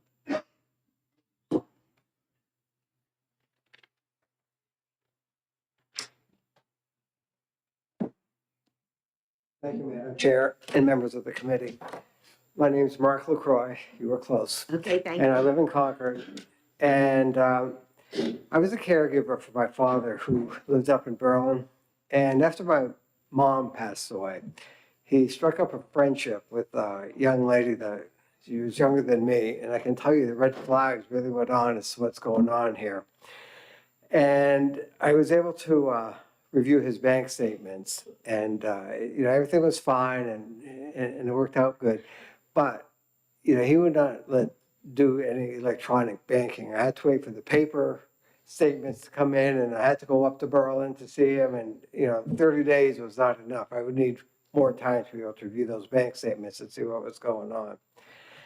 If something would have happened, I would have had some recourse because this person, and we knew where she lived and everything. But with the crypto, if he would have invested in crypto, I would not have had any recourse. And my father had a very, very limited income living off of his pension from the paper mill. And he was trying to supplement his income. He would ask me, what about penny stocks? Can I do penny stocks? And if someone would have talked to him about investing in a crypto ATM, I feel he would have been very susceptible to be able to do that. And again, just we wouldn't have had any guardrails to help him out to recoup his money. And just quickly do an analogy, when I was very young, I was able to save up enough money to invest. And I went to my insurance broker who had become a financial advisor. And he advised me to invest in a mutual fund that had a front load. And I invested in it. And then a few months later, he had told me to sell it and then invested in another mutual fund that had another front load. And I was losing money, even though the market was going up. I was losing money. And I'm sorry to interrupt you, but could you sort of get, it's really short a time. Okay. And and we put guardrails around financial investors to be fiduciary investors, so they would work in the best interest of the client. And I think we need to have those guardrails around Thank the you. crypto. Thank you. Good summation. Thank you. It's hard when we're passionate about something, you know? Let's see. Iris?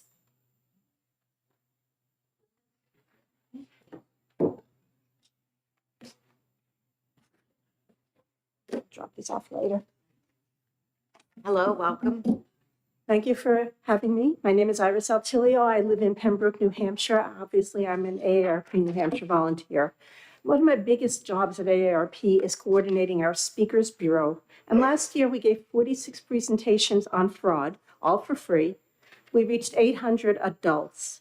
And that tells us that education is important, but it's nowhere near enough. People are still walking in and throwing money in these crypto machines. And the majority of the losses, as you've heard, are older adults. So this bill is that other tool that we need in our toolbox to help fight fraud. No one can afford these losses, and especially older adults. Don't forget, we're not working. We don't have a long time frame. We can't get our money back once it's gone. So I do hope that you will consider stricter limits to protect people. And also remember, scammers go after the low-hanging fruit. If we make this no longer easy to do, no longer low-hanging fruit, they're going to stop trying to take money this way. You have the power to make this vital tool part of our toolbox. We're counting on you. Thanks. Thank you. I'll be quick. My name's Linda Hodgson. I also serve as a fraud fighter. I'm also a volunteer with AARP. I just would like to give you a few statistics I haven't heard yet. So the fraud losses from these machines and those nationally ballooned from $12 million in 2020 to over $247 million now. So when somebody talks about what percentage this is of the total, it's growing exponentially. So we need to be worried about it.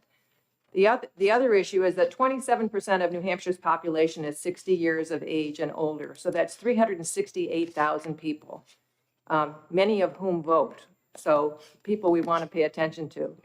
85% of the theft losses at crypto ATMs were from this population, and the average loss was about 40,000.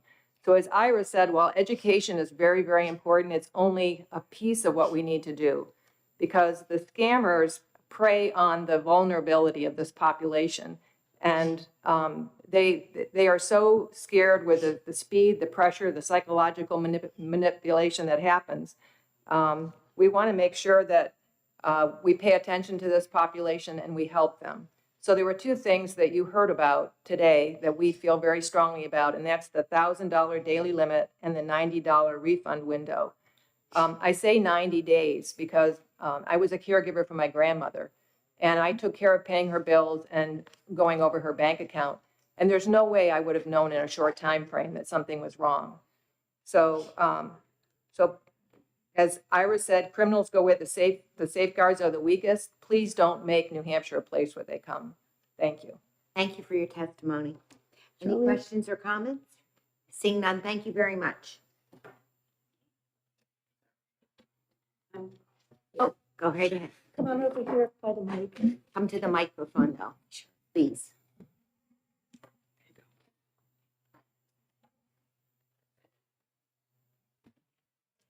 My name is Charlene Pezzo, and I am a scam victim.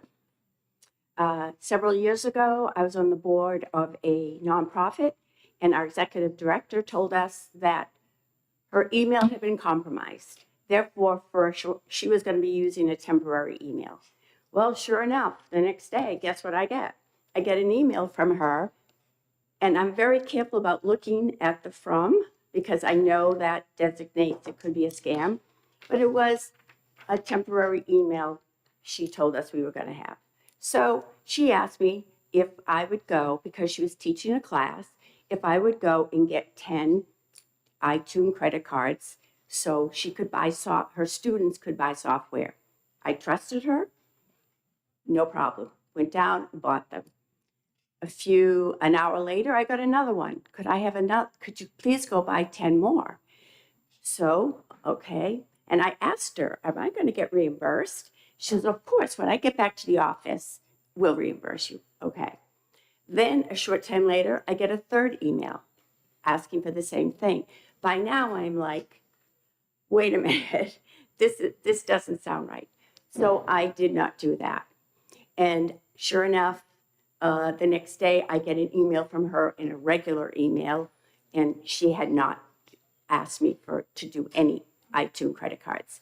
Now, this is called an imposter scam, when someone goes and pretends to be something they're not, which is like a crypto. Yes, I was a little bit embarrassed because I feel that I'm pretty sophisticated in computers, but, and to tell you the truth, I lost $2,000 in about an hour, and my husband still doesn't know how much I lost. You will now. This is all Yeah, live. right, because, yeah, that's okay. So anyways, that is my story, and that's why I feel crypto should be only, as the ARP has, to be only $1,000 a day, because it can happen very quickly. Thank you. Thank you. Thank you for your time. Thank you for Any your time. questions or comments? Seeing none, thank you so much. Okay, let's see. We have now Judith Jones from New Futures, New Hampshire Alliance for Healthy Aging. Hello. Hello. Good morning or good afternoon, committee members. Thank you for taking this truly critical issue into consideration.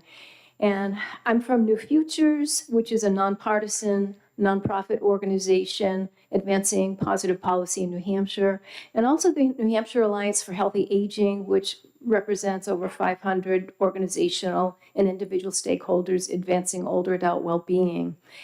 And I was not able to sign in support of the bill, but was neutral with the bill, knowing that the committee would seek to strengthen the bill and hoping to look at strengthening language. I looked at the statement of findings for the bill, and it's very powerful. That statement of finding that was drafted with this bill talks about the need to protect older adults and that scammers have invaded an industry. So I would ask you to look at that statement of purpose and consider the testimony you've had today. Law enforcement provided powerful testimony, and I will submit electronically written testimony, but came across this other statistic you haven't heard, and this is from the Federal Trade Commission. This is addressing cryptocurrency ATMs only, and they estimate the losses of fraud from January 2024 to June 2024 to be $65 million. So as you consider the bill and the protections for older adults and how to proceed, looking at things that other states have learned and would frame these in the terms of common sense, could you look at a ceiling on transaction fees when you see some states have a 30% transaction fee? Is there a more robust mechanism on the hold period for funds for customers, the reduction on daily transaction limits, and finally, looking at what can be done for law enforcement? This testimony today I found was so compelling. And are there ways to require the operators to provide a dedicated line to law enforcement, permission for the Attorney General and a statute to bring civil actions and enforcement remedies? And of course, we're looking at bad actors, and the industry seeking to move forward in New Hampshire would see that these protections would only help the industry and not look like an industry that's blemished by scamming. So in summary, really, we're asking lawmakers to look at additional protections with consumer protections to fulfill the purpose in the summary statement of the bill. Thank you. Thank you very much. Questions or comments? Seeing none, thank you for your testimony. The chair will now call Brian Townsend II from the New Hampshire DOJ.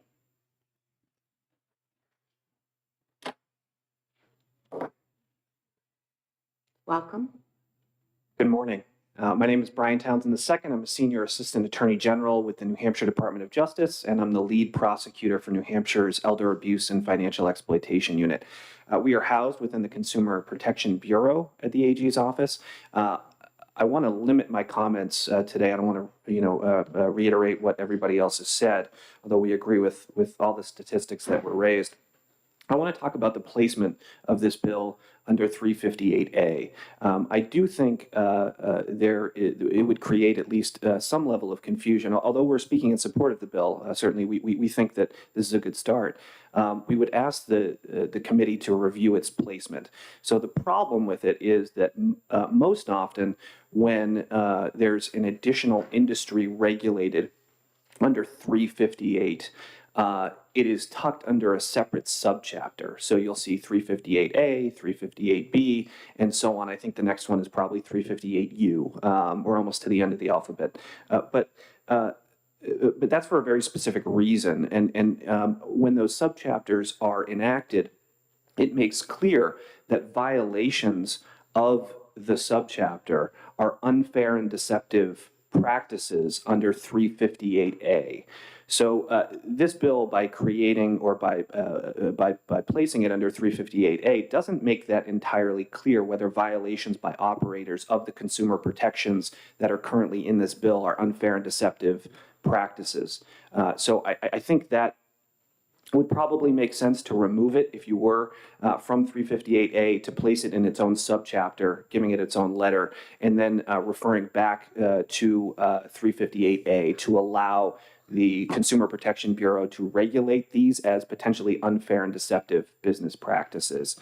In addition, there's some language within the bill that is a little unclear. For instance, there's something referred to that defines a reference price, and it asks that the Attorney General's office, or places it on the Attorney General, to designate a widely used public exchange or composite index. It'd be helpful if that was further defined in some way. We are not experts in cryptocurrency, nor do we claim to be. And the other problem is it says designated by the Attorney General by rule. The bill itself does not provide, that I can see, for any rulemaking authority for the Attorney General's office to do so. So helping to clarify exactly how the Attorney General's office is going to designate that rule would be in some senses helpful. Just for additional clarity, I would just recommend as we go through the bill, or as you work through the bill, there's references to things like commercially reasonable blockchain analytics, and requiring that operators use commercially reasonable blockchain analytics. In some sense, we have a general understanding of what blockchain analytics is, but what it means to be commercially reasonable, if we're trying to enforce this, is a question. And I think there should be probably some more specific definition as to what it means to be commercially reasonable. Throughout the bill, it talks about using digital assets, digital financial assets, and virtual currency interchangeably, but only digital asset is defined. So we would just ask, if we were to enforce this statute, that there be some consistency in the use of the single terms. The same with customer, consumer, and user are used sort of interchangeably throughout. We would ask that there be a consistent use of customer, which is defined in the definition section of the bill. And then there's also an issue with first-time customer versus new customer. First-time customer is defined under the bill, but then it goes on to use the phrase new customer several times throughout without defining what a new customer is. So again, we think this bill is a very good start. Just based on what we're seeing in terms of our investigations and our victims who are 60 years of age and older being taken advantage of by use of these kiosks. So we support any change or any regulation, and we think this is a good start. And I'll accept questions. Thank you so much. Any questions or comments? Seeing none, thank you for Thank you your very much. testimony. The chair will now call Cheryl Steinberg.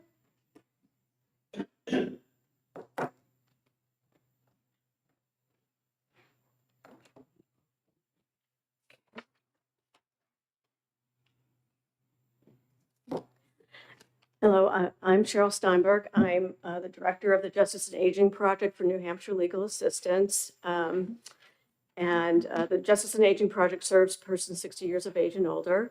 And we've been in existence for over 50 years now. And we do focus on people's most basic needs. And also, one of our focus areas is financial exploitation because it is such a huge problem in our state and nationally. And we see people being scammed and taken advantage of on a daily basis. And I actually just spoke to a 78-year-old woman yesterday who lost $80,000 to try to get a meet and greet with Ari Melber on MSNBC. So just to tell you, this stuff happens all the time. And, you know we say putting up warnings and so forth might be helpful, but I'll tell you, once these scammers who are very savvy and know how to manipulate people, they can convince them to do all kinds of things that you would never think were imaginable. So I do think it's very important to put as many limits on things that we have control over. So I do support the spirit of this bill, but as other people have already testified about, I do think there needs to be some more limits, and I support the $1,000 limit. Honestly, I'm in the camp where I would just assume they'd be banned altogether. I don't see any really meaningful, what's the word, legitimate purpose for these. I would tell you, I wanted to just focus on, this is supported by Iowa, and I know you mentioned before about Iowa filing 2 different lawsuits against Bitcoin Depot and CoinFlip. And so I do think this is informative just because I think there's no reason to think the same thing isn't happening in New Hampshire, or even worse, because we have even more older people here, right?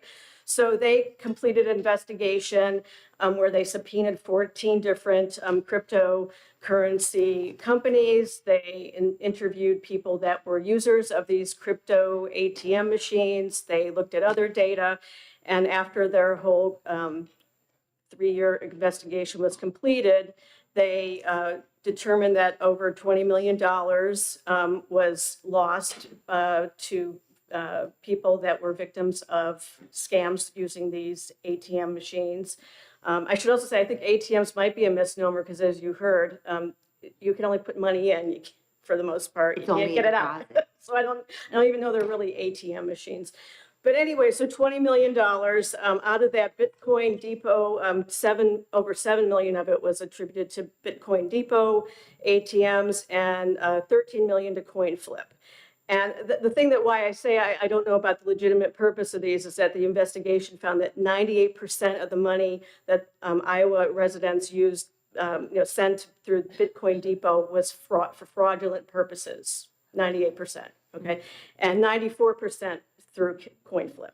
So, again, while I'm not saying there couldn't, in theory, be some legitimate reason to use one of these ATM machines, it seems so far and few between, and there are other ways to do these cryptocurrency transactions. Again, talking about the fees, the other thing they found was that the fees were 20% or more for these transactions. So it makes no sense. People are putting their money in there. They're getting charged exorbitant fees to do it, to get scammed. And I think at the end of the day, like one victim, I think, said in an article, is that the people that, that benefited were, the scammer, the cryptocurrency machine holders, and they were the losers. So they got nothing out of it. Thank you. Okay. Are there any questions from members of the committee? Seeing none, thank you so much. Okay. The chair will now call Steve Semenek. There's Steve here. Okay.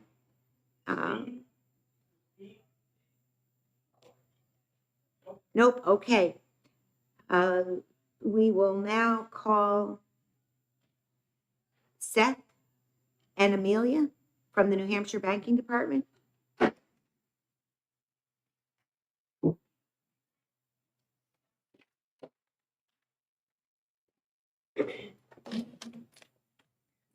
Hi, Thank you for taking my testimony. My name is Amelia Galdieri. I'm the bank commissioner for the state of New Hampshire. With me is Seth Saraki, general counsel for the banking department. I only signed up to speak because there were a lot of questions and a lot of talk about different entities under my jurisdiction. So I wanted to make myself available to answer any questions. We don't have a position on this bill. We were involved in the early stages of the drafting. At the banking department, for those who aren't aware, we do license and regulate and charter financial institutions of all different variety, including banks, credit unions, and money transmitters relevant for this discussion. We have teams of examiners who go out and look at these entities under our jurisdiction. They review the money transmitters for all sorts of compliance with different laws, rules, and regulations, including the Bank Secrecy Act, countering the financing of terrorism, and anti-money laundering laws.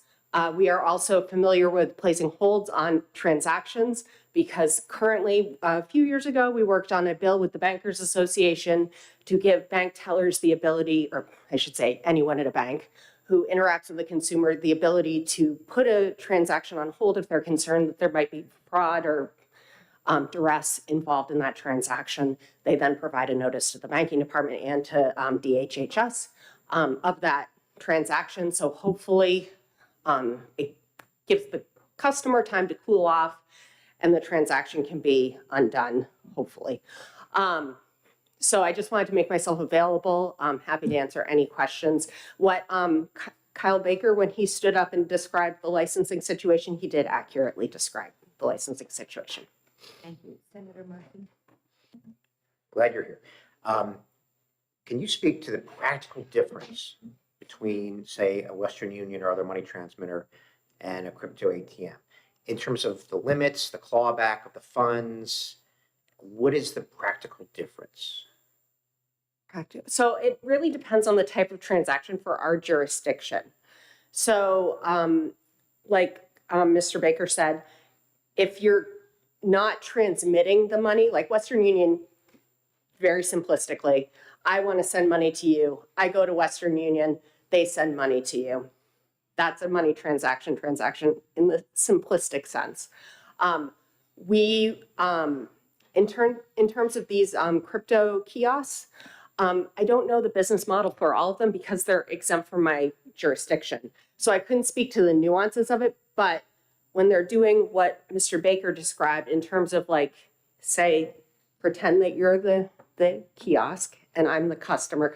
I'm sorry, you're the kiosk and I'm the customer. You are holding, you're holding a bunch of Bitcoin in there and I just buy it from you. And then once I buy it, I then send it to Seth, who's the scam artist. Sorry, Seth, who's sent me to in this scenario. Or he could be a legitimate business. I don't know. But that's kind of the difference, is that there's no third party in between. Okay, but the scenario we heard earlier, right? The person's at home, they get a phone call. Hey, listen, there's child porn on your computer, and I put it there, and I'm gonna call the police, and they're gonna come and lock you up.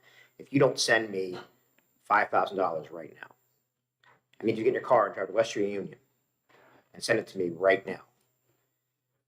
How is that different than I need you to drive to the Bitcoin ATM, put in $5,000 and send it to me right now? Do you get the money back with Western Union? Is there a hold period? Is there a limit? How does that correlate to the bill in front of us? So I would have to go back and I would want to talk to my folks who go out and examine those companies to get all the details on that. One big difference is because Western Union is regulated by us, we have the ability to go and look at that transaction, know who the money was sent to, know when it was sent. I understand that that's looking backwards, but there is the ability for the consumer to come to us instantaneously. There's a consumer complaint process. That's a big part of what we do, is manage that. I could go and ask about the holds, or maybe Seth could speak to that. Yeah, one other difference would be with Western Union, you're going to interact with a human being who is now trained, and it's subject to our regulation, how they are trained on anti-money laundering on their program. So they are going to be trained. They would be one line of defense in trying to block a fraudulent transaction, whereas with the crypto kiosks, typically there's no human being there. There may be a convenience store operator, for example, but they wouldn't have the same level, necessarily have the same level of training. Yeah. Because one thing our examiners do go is when they is when they go in to examine these institutions, they make sure they have a fraud program in place that complies with all the relevant laws, including know your customer. So they require that you provide identification. They have to know certain things about you before they can even engage in that transaction. And then we as the regulator go in and make sure they're doing that. So when you have an entity that's operating without that sort of regulation surrounding it, we just don't, there's no requirement that they do it. I understand that some of these institutions just do it because they might be regulated by other states, because there are many, I shouldn't say many, there's certainly a handful of banking departments that do regulate these companies through licensure. And that is, I did offer up that service, that we could do that. It would take a change to our law, though. So I'm going to follow up on what you just said. So are you saying if these kiosks were to come under your banking jurisdiction, that would minimize the fraud? I don't know if it would minimize the fraud, but it would give us a window in. We would be sending examiners out to look at their policies and procedures that are in place and ensuring those policies and procedures are in place. It's very, very challenging to stop fraud, as anyone I'm sure in this room knows. Even with that transaction stop in place for banks, you heard the testimony today, it still happens. So what we do at the banking department is try to get as much of a window in and ensure that they're complying with any laws in place. So say you put in transaction limits, we would go send our team of examiners in and make sure they are doing that on every transaction. Okay. And Senator, if I could just add, in answering to your question, I believe in some of the states that are bringing the lawsuits that you've mentioned, though the companies are regulated as money transmitters in those states, just for context. Thank you. Senator Magoo? Thank you, Madam Chairman. Thank you, Commissioner, for taking my question. We had a lot of discussion about where to place this law, as you know, in consumer protection or in banking. And stakeholders on both sides, there weren't a lot of strong opinions. I'd love to hear yours. Do you think it's properly placed in consumer protection, or should it be in banking? Is there better protection and ability to claw back that funds and regulate it if it were in the banking statute? So I would tell you that clawing back funds is challenging no matter where it is, right? Dealing with these fraudulent, the fraudsters are very creative and they will get through almost anything. It's just a constant struggle. I'm neutral as to where you want to put it. As I said, I'm just here to provide a service. I will tell you that there are many other states that the banking department regulates this. It's just a choice that the legislature makes. To speak to some of my expertise that I have on staff, my examiners, by the end of this calendar year, all of them will have been trained in the fundamentals of cryptocurrency transactions and blockchain analytics software. We don't currently have blockchain analytics software at the banking department because it's outside of our jurisdiction. But because we regulate the Western Unions of the world, the PayPals, Venmo, all these different companies that transact in it, when our examiners go out there, they have to look at that and be aware of it, just enough to separate it from just the fiat currency. So we do have trained staff who are capable of going out and doing this, but it would take a change to our legislation. It would take perhaps some additional software at the department. Follow up? Of course. Thank you for taking another question. So if we were to change paths and put this under banking, we would then have to, in order to allow at least one of the companies that we heard from, we'd have to figure out a way for them to become regulated as money transmitters. Is that correct? You could do a number of different things. You could either change the exemption for the money transmitter law to permit the banking department to have oversight over cryptocurrency. Alternatively, you could do a separate licensure regime, if you will, where it's its own separate statute. My only request would be that it be full licensure and not just a registration. In the past, the banking department used to register non-bank cash dispensing machines, which were the cash ATMs that you might see at a gas station. I would prefer not to do that because we had no ability to go in and examine them. We would get consumer complaints. We really had no teeth in that statute.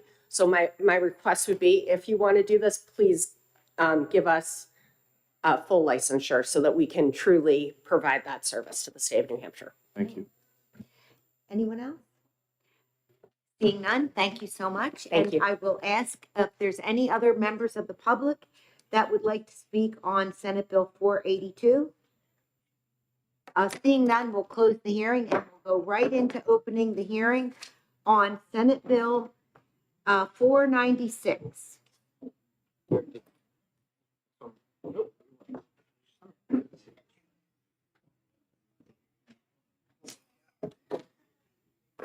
Yeah.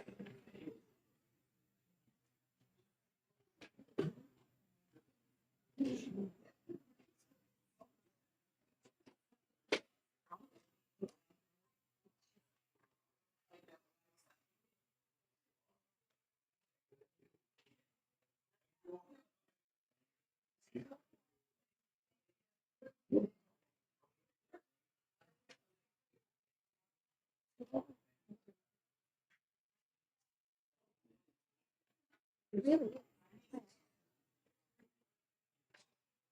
We are so behind. So the rest of the bills, from what Sonia said, Are I quick? think, yes, they're quick. I think the most of it. We have it till 12.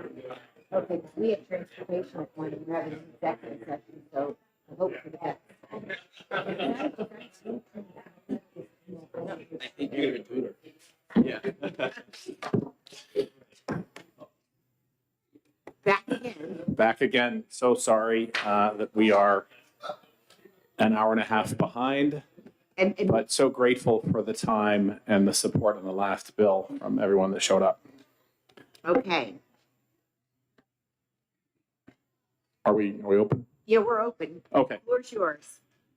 Thank you, Madam Chairman and members of the remaining member of the Commerce Committee. Thank you for your patience and allowing me to introduce Senate Bill 496. For the record, I'm State Senator Tim McHugh, representing Senate District 11, which includes the towns of Amherst, Milford, Wilton, and Merrimack.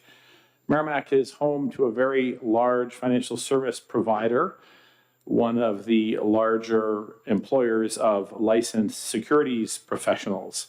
During the COVID pandemic, it permanently changed how Americans work, including many of these employees in my district. Many of the employees were working remotely, as a lot of pandemic workers were.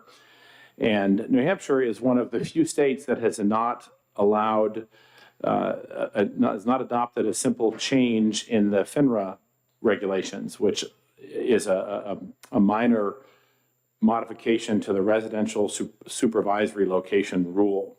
And that allows a FINRA member firm to designate a private residence as an area that can be associated to perform certain supervisory functions as a non-branch or unregistered location, subject to clear investor protection safeguards limitations. So this is a rule that was published in the Federal Register, reviewed by the SEC, and took effect in June of 2024, and 43 other states have adopted this designation.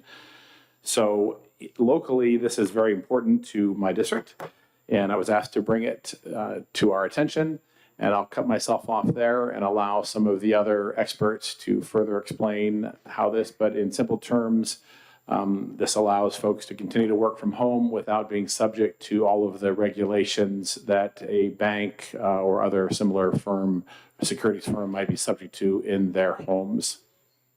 Thank you. I hope that makes sense. I'm happy to take questions, but I think it's fairly obvious how it works. Thank you, Thank you. Senator. The chair will now call Joe Murray.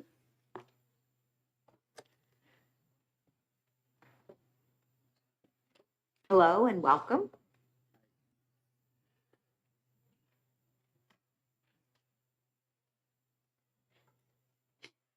Good morning, Madam Chair, members of the committee. My name is Joe Murray. I live in Bedford and I work at Fidelity Investments in Merrimack as Vice President of Government Relations.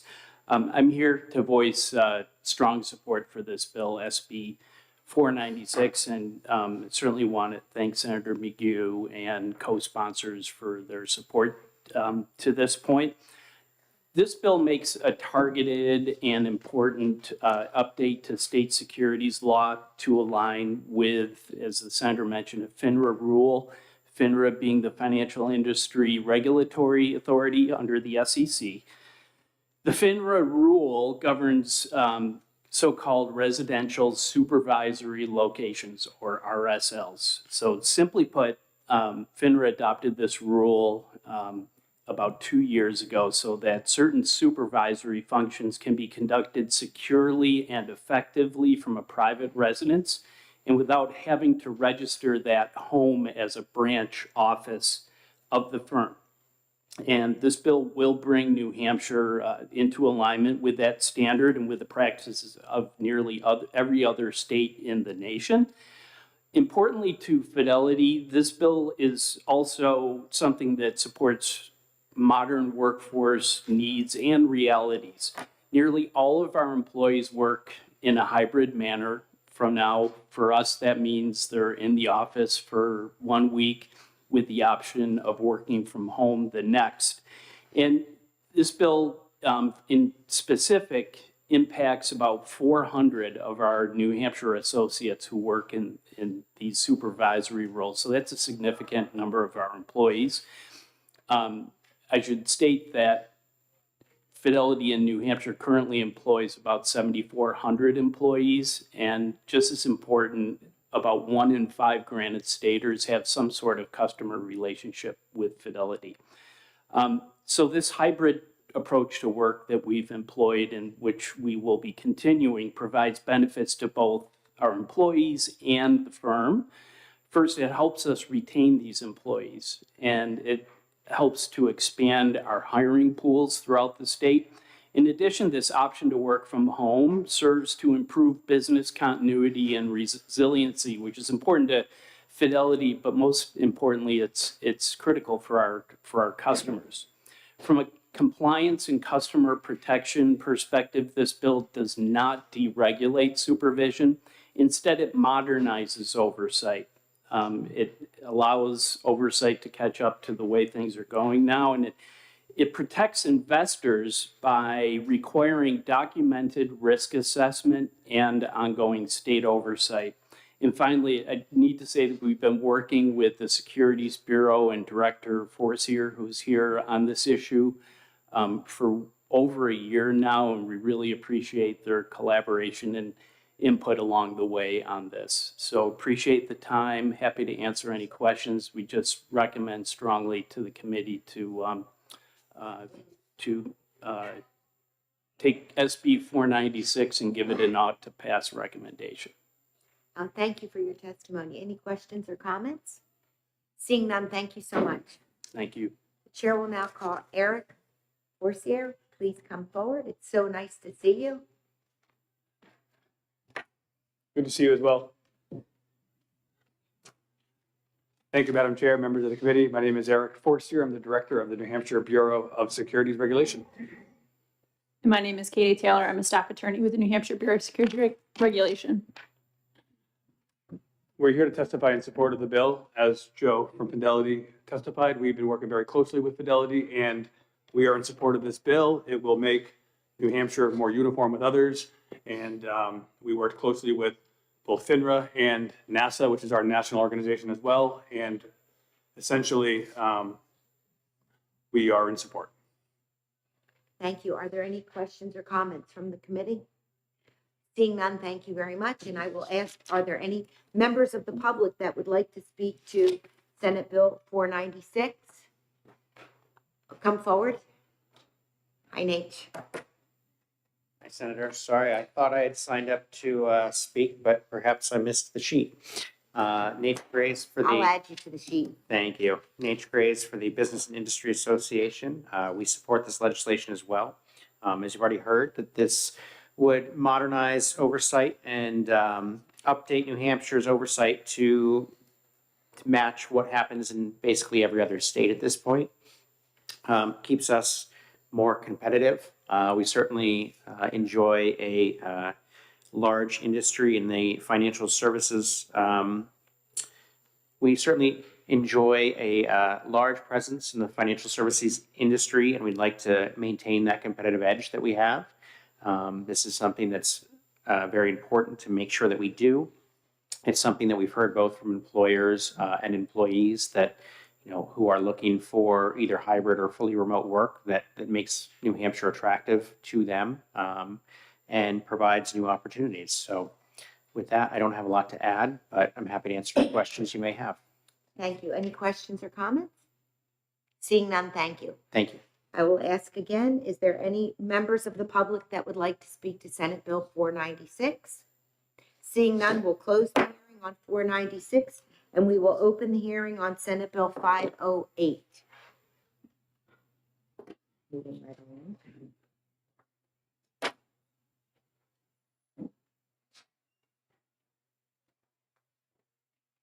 Thank you.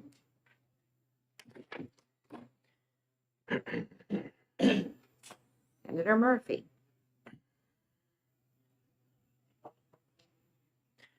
Thank you, Madam Chair. Senator Keith Murphy, representing the people of Goffstown, Hooksett, Candia, Raymond, and North Manchester.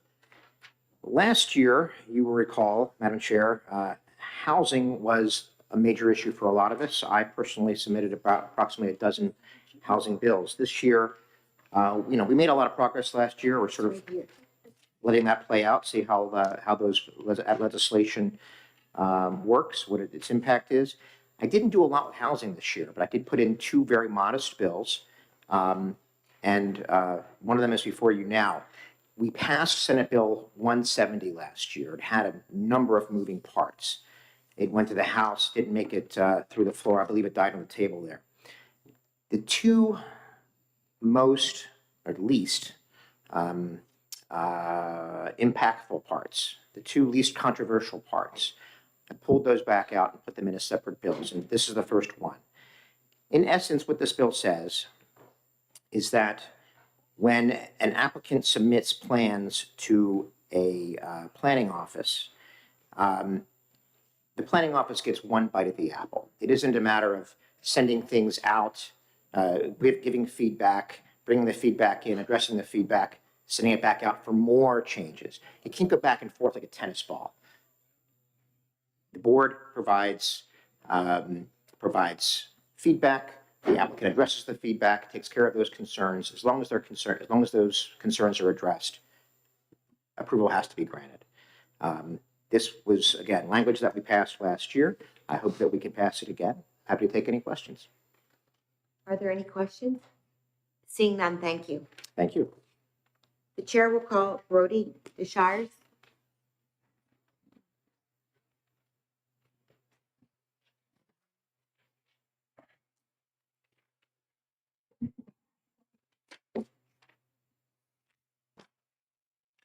Thank you, Madam Chairwoman, and thank you to the committee for letting me speak this morning.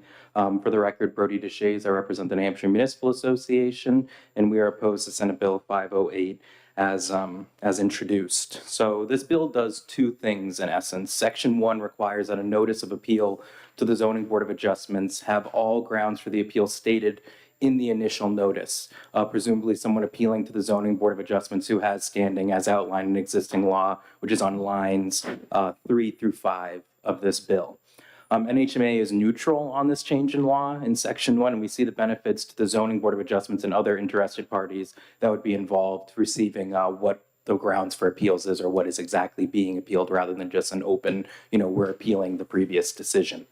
Our concern where our opposition rises for Senate Bill 508 is in Section 2. That would mandate that municipalities stamp and accept revised plans, presumably site plans or subdivision plats, although it's kind of unclear based on the statute where this is placed,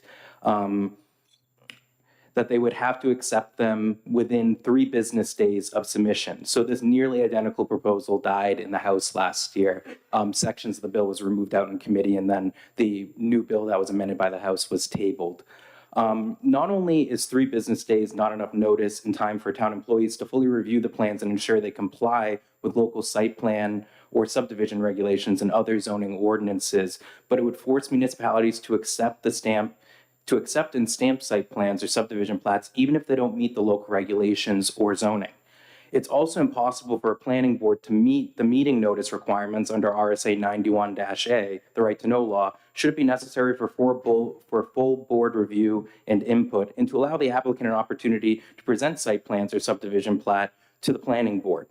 While the municipality can request some specific alterations once within the 3-day period, it would not be the planning board due to the extremely narrow timeframe proposed, and the final plans would be approved by right, quote, unless the submitted revisions fail to address the specific comments or conditions identified during the initial review, end quote. That initial review would likely be done by a technical review committee made up of municipal officials who review these large site plans or subdivisions being proposed in the municipality, or might be done by someone designated in the planning department.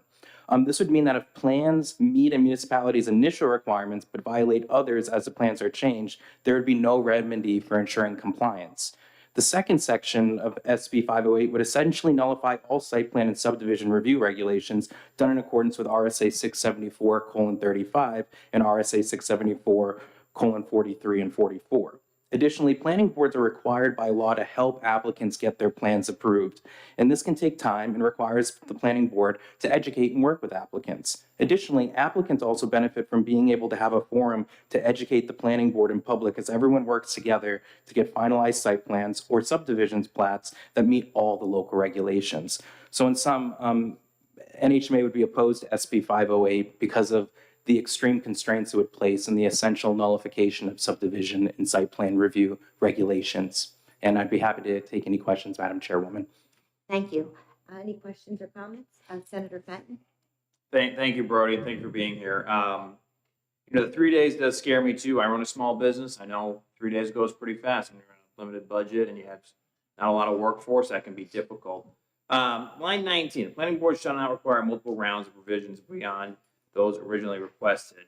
Do things change as time goes on? That scares me a little bit because circumstances could change, new information comes up. I mean, what happens right now in this planning process? Yeah, so under the current, and we could let's assume that this is to impact site plan regulations. Under the current law, a planning board can adopt site plan regulations if it's enabled to by its legislative body, the voters in the municipality. And initially, someone's going to submit the initial site plan to the building department or planning department, whatever have you. And either it will be reviewed by the department or a technical review committee made up of local officials. And eventually that plan will have initial review. That initial review would just make sure that it's meeting existing regulations for, it could be design requirements, it could be setbacks, it could be impervious surfaces, it could be parking, it could be traffic pattern. There's a whole host of things that are mostly for health, safety, and general welfare. Ultimately, as those plans are revised, there are times where engineers or architects revise the plans, and in their revisions and attempting to meet existing regulations, they might end up violating other ones. So this design and review is a continuous process as new information comes about, as new designs come forward, and eventually the goal is the planning department, the planning board will work with the applicant to get them to plans that can be approved. Follow up. Of course. So I like that because I think you're talking about it encourages, collaboration, and I'm fearful this kind of encourages litigation instead. I think that would be exactly right, Senator. I think line 19, by preventing this collaborative, continuous process of ensuring that a site plan eventually will be presented that meets all the regulations and approved, as opposed to allowing one review and only one round of revisions by right, and then potentially projects moving forward that don't meet several of the local regulations that promote, again, health, safety, general welfare, parking, infrastructure requirements. These are important things for municipalities to be able to have some oversight of as these projects move forward. Thank you. Any other questions or comments? Seeing none, thank you for your testimony. Thank you. The chair will now call Matt Mayberry.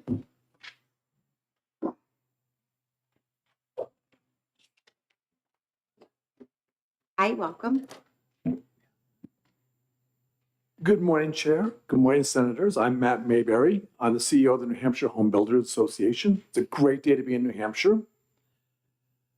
There's a difference between collaboration and coercion.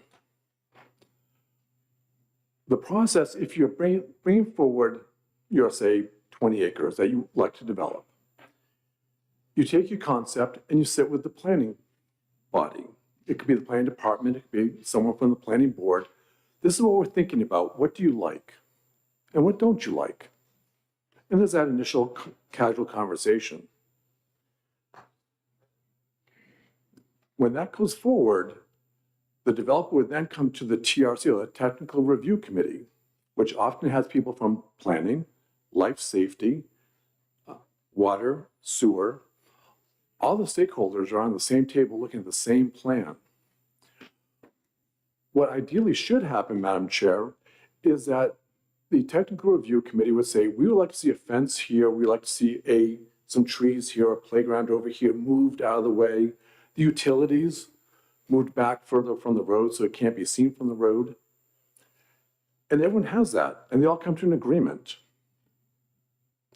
You should be able to walk out of that meeting with everything that everyone's requested, make those changes and come back and say, yes, I've done everything you've asked. May I please get my permits? What's happened, and it has happened, and it happened in a town not far from here. A developer did some 55 older housing. They had requested trees along the side of the road. They put the trees up. They went back to the planning department. They said, oh, the trees are too far apart. We'd like them closer together. Okay. So they put up their 5-foot trees. They went back again. They said, oh, we want deciduous tree. Correction, we want conifers or arborvitaes. We don't want deciduous or leaf-bearing trees. So they dug up the trees, planted arborvitae, create that fencing. No problem. Went back for a third time. And the planning department said, we would like to see a fence behind the trees, between the trees and the unit, please put up a fence. All we're asking for is when municipalities ask for something to be done, and developers are willing to do it, then that should be it. How many bites of the apple does the planning board take to get this done? We're not talking life safety. That was done earlier. Previous payments, that was agreed on much earlier in the process.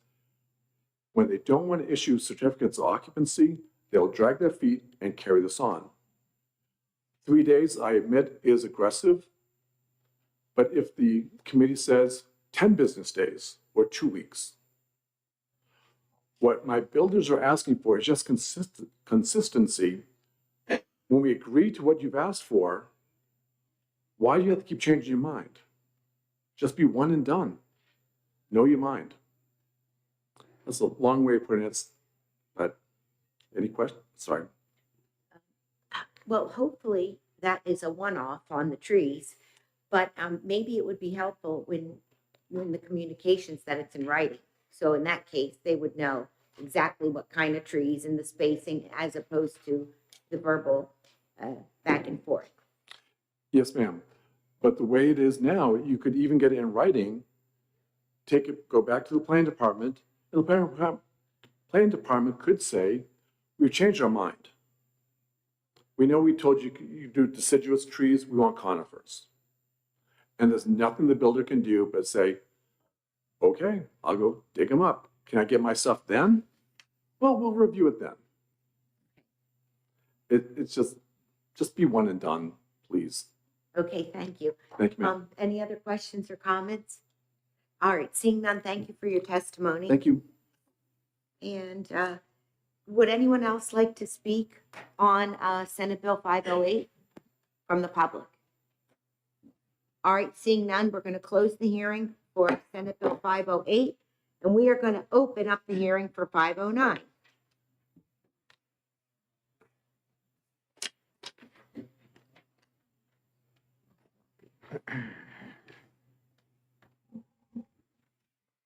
Back again. Thank you, Madam Chair. Senator Keith Murphy from Goffstown, Hooksett, Raymond, and Candia, North Manchester. So the second part of Senate Bill 170 that I've resurrected and refiled is the least controversial part. It's the most basic common sense, and I really hope the committee can support it. Some towns place arbitrary limits on the length of dead-end roads and cul-de-sac roads.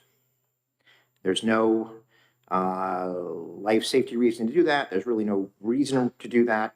You'll note that lines 3 through 5 specifically address state fire code being required. Let me give you an example of how this can be used to limit development. I have a constituent. This constituent has a 40-acre lot.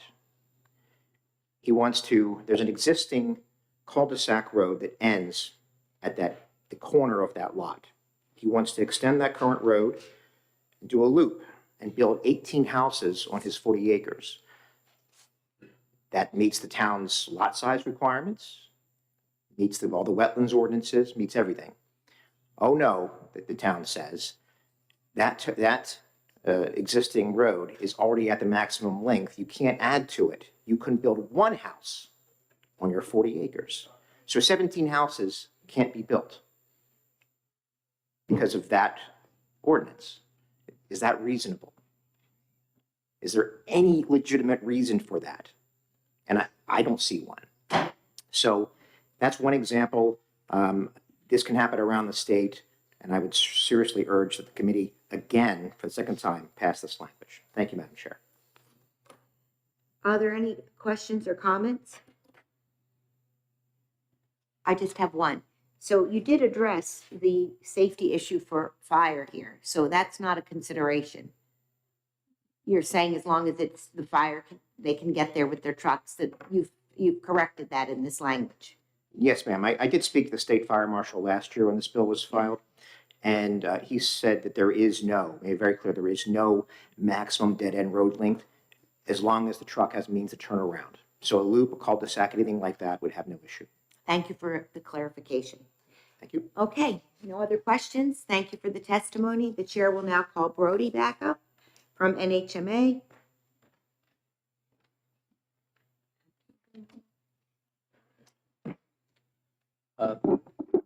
Thank you, Madam Chairwoman, and thank you to the committee for taking my testimony again this morning. For the record, Brody Deshays, I represent the New Hampshire Municipal Association, and we are opposed to Senate Bill 509 as presented. There were 2 or 3 bills last year which attempted to do this and had very similar language that was removed from those bills in the House or ultimately killed in the House. Senate Bill 564, which you guys heard last week, or which you senators heard last week, my apologies, has a section in it with nearly identical goals, and we submitted written testimony about those sections and our concerns. So preventing municipalities from capping the maximum dead-end road length would encourage development beyond the reach of fire hoses, especially those utilized by fire pumper trucks. We mentioned that in our testimony last week. While it was mentioned after our testimony last week that fire hydrants could be available, that assumes that there's municipal water systems that are available to host those fire hydrants. And the majority of land in New Hampshire, as we know, well over 90%, is not near a municipal water system or any type of public water system. So fire hydrants are not an adequate solution to these issues. You need additional fire ponds and need to have adequate water to go into those fire ponds, and you also need to make sure that the hose length for the pump truck can reach the fire pond, and then the pump truck's other hoses can reach other fire apparatuses or engines that are trying to put out a fire. Additionally, the state fire code does not address road length, which makes this continued legislative proposal confusing because newly constructed roads typically will also already meet the fire code according to municipal standards. So while, yes, there could be ingress and egress for municipal fire trucks to get to a fire, you still need to have adequate, you need to make sure the road isn't too long so you have adequate access to water, especially during a fire when you need to use a lot of water. You need to have enough volume of water to put out the fire. Municipalities are expected to adopt zoning ordinances and subdivision regulations that limit risk to general welfare and public safety, including loss of life and property to fire, which zoning ordinances and subdivision regulations limiting dead-end road length do. It's a significant reason why these ordinances or regulations exist and why many fire chiefs around the state have requested their municipalities have these regulations for subdivisions. The bill would also limit the ability of municipalities to require connectivity requirements in their subdivision regulations, which again counters the public safety goals of these land use regulations, as I mentioned last week. Having multiple ways to enter into a neighborhood increases public safety and access for public safety personnel to respond, especially during, inclement, extreme weather situations where trees might have fallen down and make roads impassable. Lastly, as a general principle, we do not think that's a good idea to establish statewide land use regulations to address one specific circumstance for an applicant who couldn't meet the local land use regulations. We think that these statewide enabling laws should be toolkits in the, for municipal officials and planners to have in order to promote good planning, and that by adding prohibitions, you could, while solving one isolated issue, create a myriad of new issues. And with that, I'd be happy to take any questions the committee may have. Any questions or comments? Seeing none, thank you for your testimony. Thank you. We will now call back Matt Mayberry.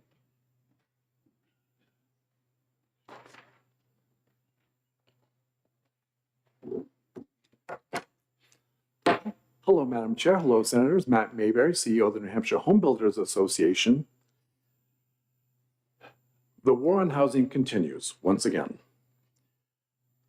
Last week, we brought forward for you folks an email from the state fire marshal who said, as long as the roads are built to life safety standards, his office does not have a problem with that. Simple enough. When you wrap around your arms around life safety issues and the state fire marshal says, build it so we can transport it, we're good. That's negated. Fire hydrants don't have to run off of municipal water. They can be run off of wells. Often the case. Also, the municipality could ask for a cistern or a way to store some water on site for a longer road. So you don't have to worry about the fire hoses and the length because you have water capacity on site. This isn't hard. This is about private property owners utilizing their property to the highest and best use that they would like to. This doesn't change the zoning. This doesn't change the acreage. You still have to comply with everything else. I have a builder who is building in a town, and they have a very long, narrow lot. Not the one that Senator Murphy is talking about, a different scenario. So this does happen around the state more often. So it helps with infill, it helps prevent urban sprawl. It gives you what we're looking for. And we're willing to meet all the criteria of the municipality. That's it. Pretty simple. Any questions or comments for Matt? Seeing none, thank you. Thank you, ma'am. The chair will now call Joni McIntyre.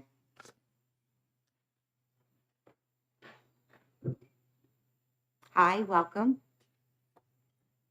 Thank you. Good morning or good afternoon, not sure. My name is Joni McIntyre. I'm a real estate agent here in Concord with Coldwell Banker J. Hampy Associates, and I'm vice chair of public policy at the New Hampshire Realtors Association. New Hampshire Realtors support Senate Bill 509. As we've just heard, life safety issues are taken care of with the state fire code. But when a town adds more restrictions to that road, what it does is it creates more scarcity of housing. We've seen just this week the BEA came out with their housing report that has shown a continuous decline of single-family permits since 2020, which actually totally surprises me. For these past 5 years, we've all known that we're in a housing crisis. That decline up against what we've seen in increase in prices. In 2019, December of 2019, the median sales price of a home was $320,000. And December of 24 showed 500,000. So that increase in just 5 years. Also, when I say scarcity, that sounds a little sort of like hyperbole, but this morning when I checked my MLS, there are 5 houses under $500,000 in the towns of combined Concord, Hopkinton, Bow, and Henniker. So what we're doing is we're making sure our young families, individuals are not able to get into the housing market. And we think that this restriction by the town is helping to ensure that secure scarcity. So we ask you to support this bill. Thank you. Senator Benton? Thank you, and thank you for taking my question. We're talking about affordable housing here, which I totally support. We desperately need more of. I'm having a hard time figuring out how picking these dead-end streets, these long dead-end streets, but we'll be able to create affordable housing here? So the Realtor Association thinks that we need all housing. And I have clients right now who are buyers, but also are sellers. And they're going to, sellers right in Concord, who are going to sell their house, that's a $400,000 house, and move in Concord to a $550,000 house. So as we, in that case, brand new house in Concord. As we build those houses, even though they may not be affordable, we're going to free up affordable. People move up to a bigger house. Their life situations change. They have children. They get married. Whatever their situation is, that does free up that lower end. And $400,000, I would say to you, is affordable right now. Any other questions or comments? Seeing none, thank you very much. Thank you. Would any other members of the public like to speak to Senate Bill 509? Seeing none, we'll close the hearing on 509, and we're going to go right into opening the hearing for Senate Bill 503.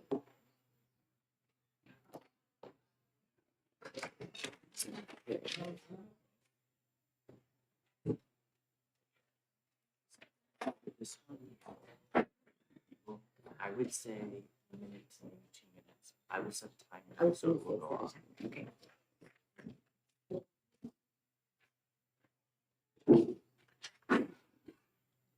Good afternoon, Senator. Good afternoon. Before we begin, there's a lot of people who want to speak, and as you all know, we are very far behind, and we can only have the room for a certain period of time. So with the exception of the sponsor, I'm going to ask everybody to limit to 2 minutes, and we are in need of setting a timer. So I apologize, but it's the way it has to go right now. Floor is yours, Senator. Thank you very much. For the record, my name is David Rochford. I represent Senate District 1. And I think this bill has a lot of relevancy in my district. You know, some of you were in another committee where we had a similar topic come up last week. But for those that weren't, this bill focuses and relates to the use of spruce, pine, fir lumber.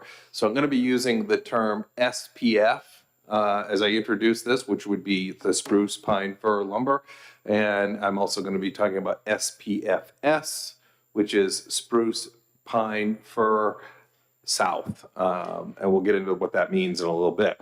But what this bill does is it clarifies that New Hampshire grown spruce, pine, fir lumber graded as SPFS may be used wherever SPF is specified under the state building code.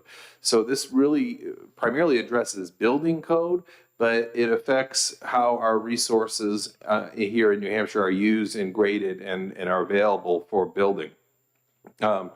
This recognizes that SPFS and SPF are the same species, again, spruce, pine, and fir, and they're grown in substantially identical climates, differing only by international grading designations. And if you look at page 1, line 24, Roman numeral 7, that's the climate region that we're talking about.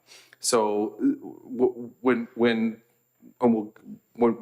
trees grow in different climates, I know there are people that are going to be talking to me after me that are far more experienced in how a tree grows and the strength and the integrity of a tree, but climate really plays a big factor in that.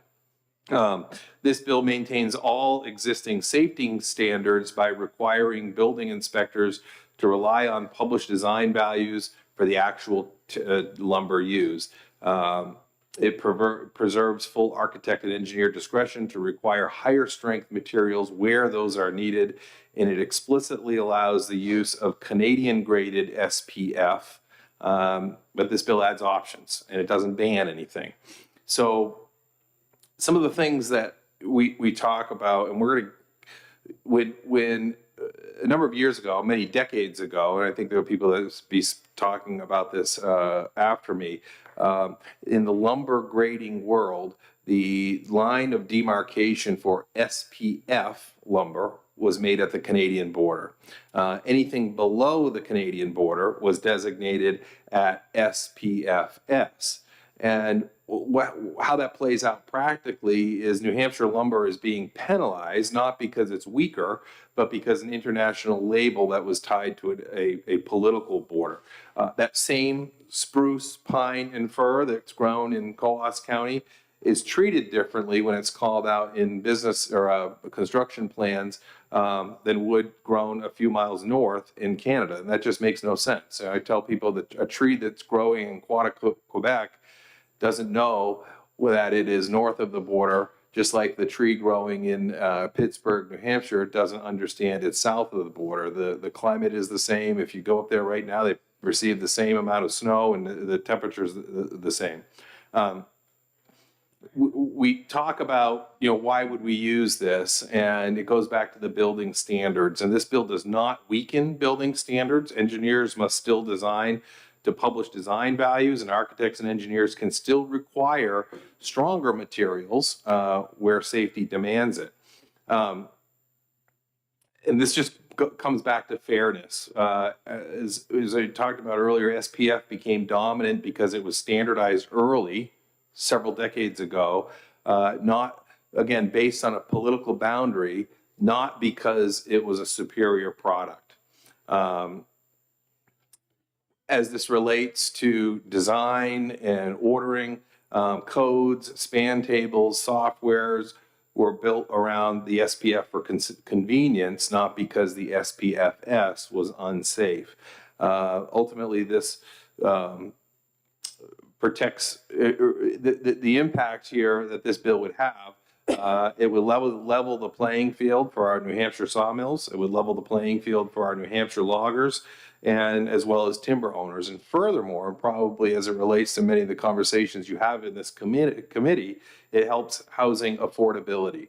So we can cut our lumber here, our timber here, have it milled here with an SPFS grading, and be used in our building plans that are put into play here in the state of New Hampshire. Now, I will be bringing an amendment that wasn't ready due to the weather.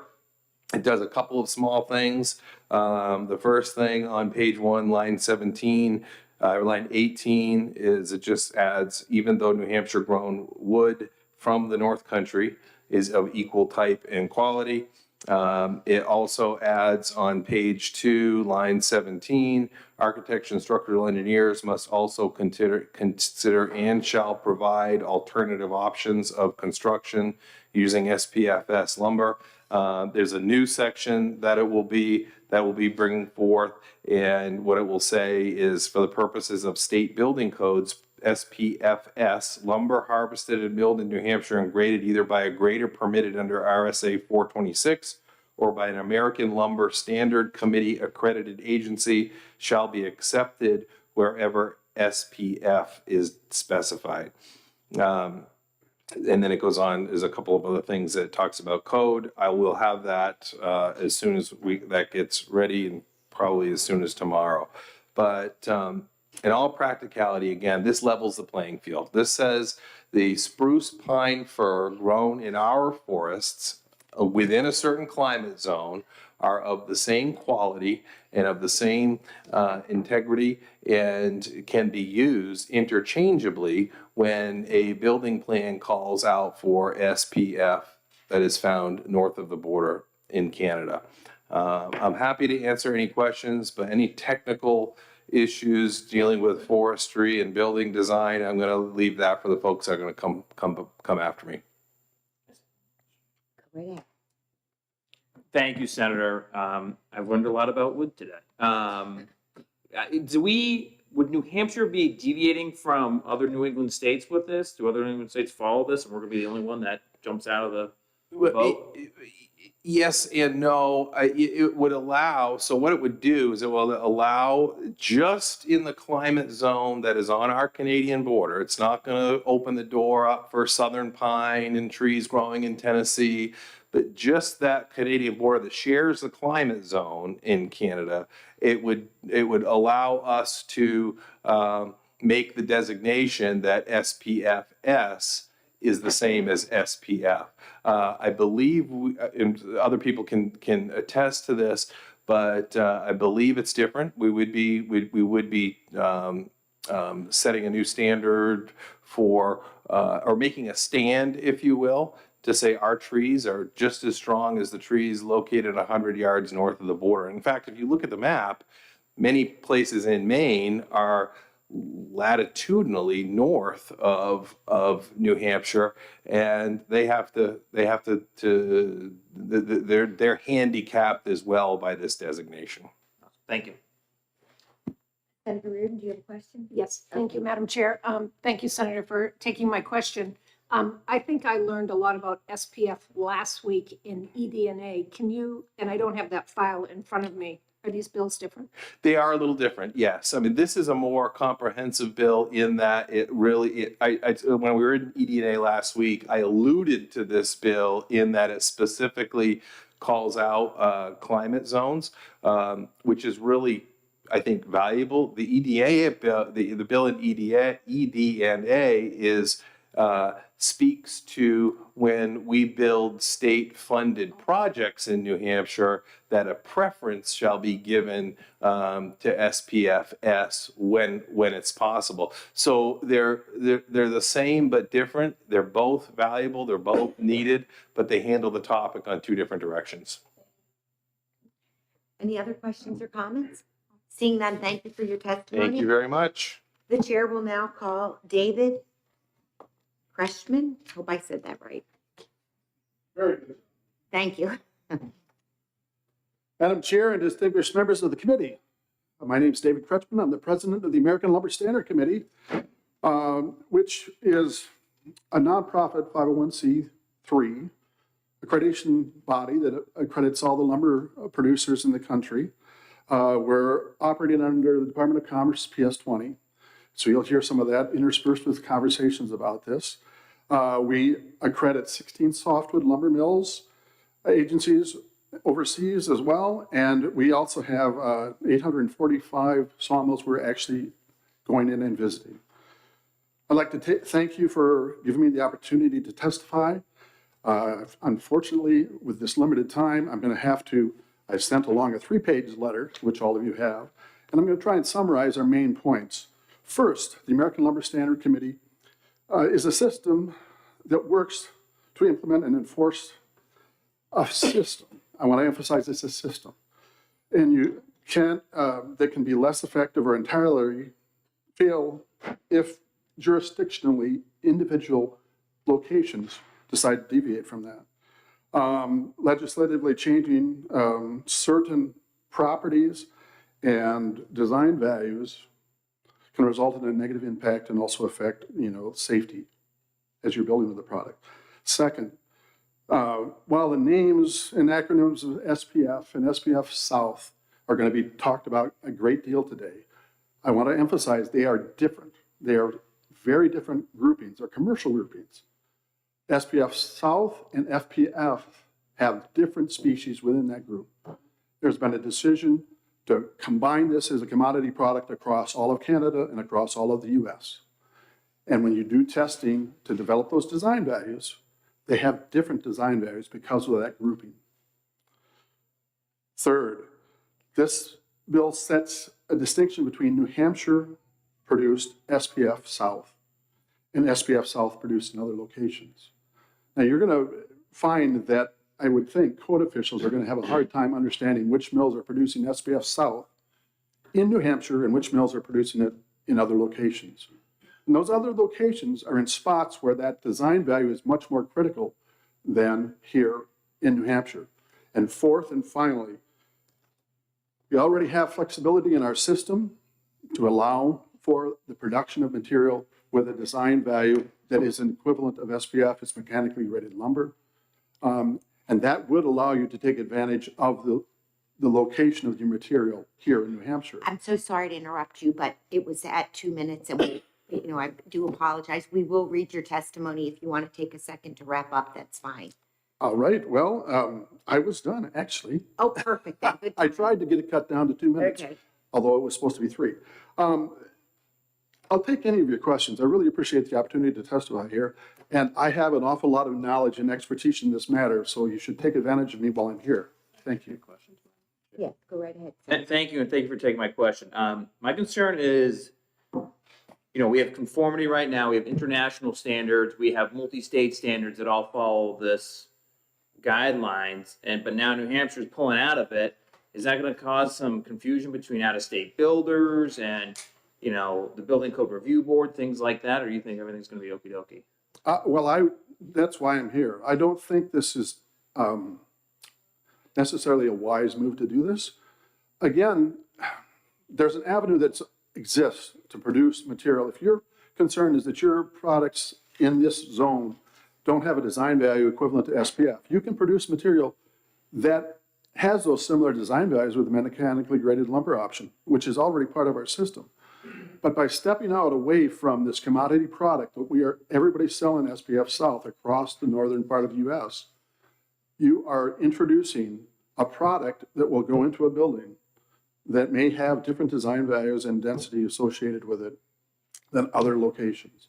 And there's no way for a code official to make that judgment easily by looking at an accredited stamp saying SPF South. Sure, thank you. Senator McGill? Thank you, Madam Chair. Thank you for taking my question. Talk physics to me, what's the real difference? Like, give me an example, like this one's gonna be able to Well, the bear a real different difference, load, I mean. what's really driving a lot of this confusion, I think, is the fact that there's not an understanding that there's a mixture of species that are involved in SPF. You have one mill in New Hampshire that's producing SPF South currently, and that's Mylan Lumber. There's 6 mills total that are accredited under our system, but only one mill is producing SPF South right now. And in that mill, they produce a mixture. They don't just produce spruce, which is the strongest material in the SPF group. They produce balsam fir. And balsam fir is one of the weakest species in this grouping.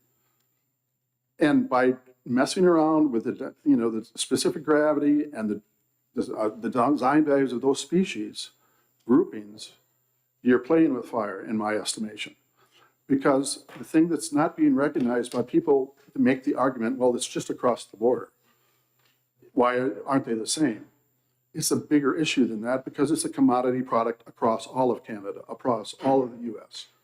And just because you have a log that's being cut in New Hampshire and a log that may be cut in Quebec, there's an awful lot of Quebec logs that are coming from a much higher elevation, latitudinally, that are also going into that mixer in a mill. And they aren't the same overall product, SPF and SPF South. And we do monitoring of that, and we have a lot of test data that backs that up. Any other questions? Thank you for your testimony. We will now call DJ Burke.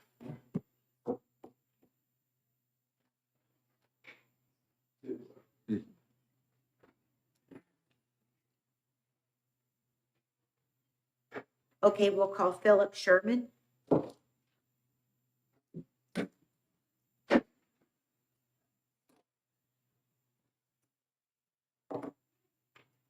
Hello, welcome. Thank you, Madam Chair, members of the committee. My name is Philip Sherman. I'm the chair of the Building Code Review Board. We take no position on this bill, but I have one suggestion, and that would be to add a requirement for the Building Code Review Board to amend the state building code, and I'll use the words as applicable to reflect the requirements of this bill.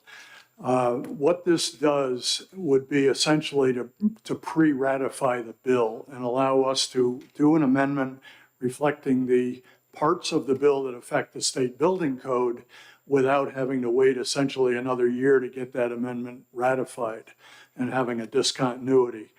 Clearly, you know, the people at the lumberyard and the people building the buildings and the enforcers are more likely to be reading the code than to be reading a statute. So we try and do amendments to reflect the statute.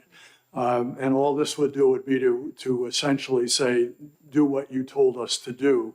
DOJ has confirmed that then we don't need to come back for ratification.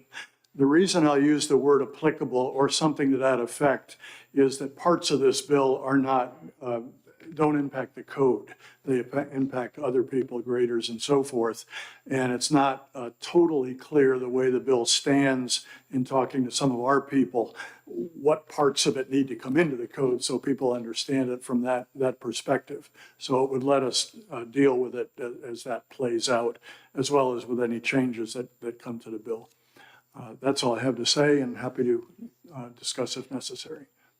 Thank you. Questions or comments from the committee? Seeing none, thank you for your testimony. Thank you.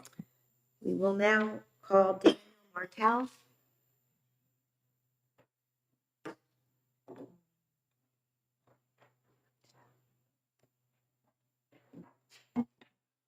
Good afternoon. I'm Dan Martell. I represent the Structural Engineers of New Hampshire and SENH for short. SENH is a professional group of more than 120 engineers in the state of New Hampshire. About 90 or so are licensed professional engineers. SENH opposes this and any legislation that contradicts Department of Commerce grading standards and the New Hampshire State Building Code by equating two distinctly different lumber grades. We liken this to they're two different recipes, right? It's not about species, it's about the species that are included in these groups. And they use different ingredients. It'd be like equating a chocolate chip cookie to an oatmeal raisin cookie. You're just not using the same ingredients. So as Mr. Kretschmann pointed out, it's not about lumber that's harvested feet or miles away from each other. It's about the fact that there's the unfortunate reality that the grading standards are set up such that there's species that are included that are weaker. So in some cases, spruce pine fir south can be 5 to 10% weaker in some properties than spruce pine fir. We agree that it will cause great confusion if the bill is passed with the current language. For example, if a structural engineer specifies spruce pine fir as the lumber to be used in a building, and the law allows for someone to decide to use spruce pine fir south instead, then who's taking the liability for using that weaker material? Certainly it wouldn't be the structural engineer, it might be the material supplier.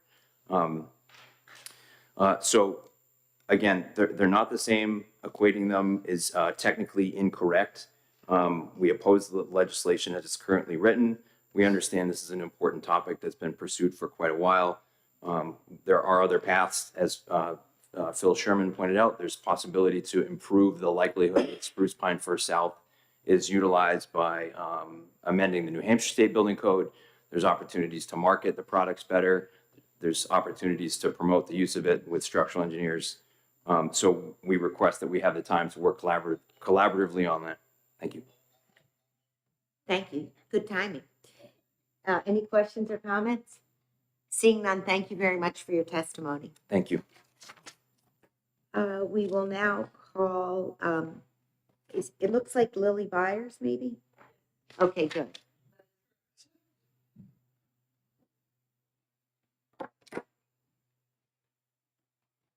Welcome. Thank you, Madam Chair and members of the committee. I'm Lily Byer. I'm also a structural engineer in the state of New Hampshire. And my main point of speaking is, my understanding is that the point of this bill is to encourage the use of New Hampshire grown timber and sort of support the use of that material in the state, which I think is an entirely reasonable and worthy goal. However, I don't think this is going to quite do that. I think the problem is if you have an engineer on your project, you could already ask them to use the spruce pine fir south grouping. You can already say, hey, we want to use locally grown timber, please, specify. And we can do that. It requires a little bit more effort on our part to adjust the values to that Spruce Pine First South designation, but there is nothing in the building code currently that prevents that from being done.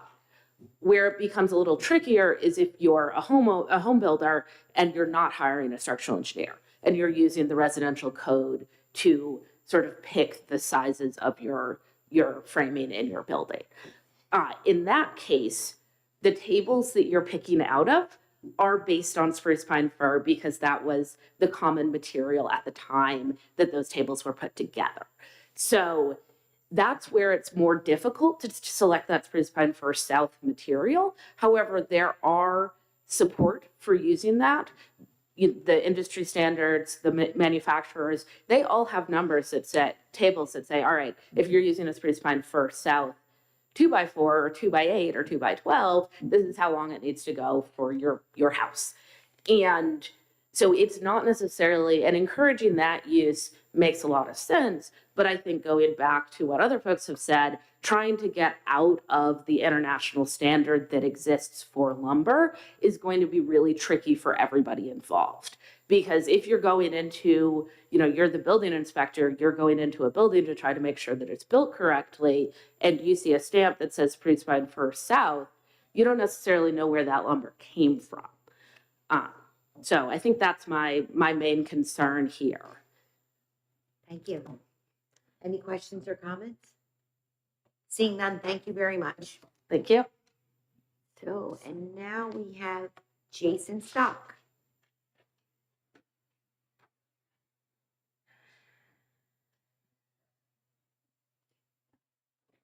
Hi, Jason, welcome. Thank you. Good morning. Afternoon. Yeah. Let me introduce myself. I'm Jason Stock, Executive Director of the New Hampshire Timberland Owners Association. We represent landowners, loggers, foresters, and the forest products industry. I am in support of this bill. Our organization is in support of this bill. Certainly local wood, anything that can use local wood in our construction is something we're going to support.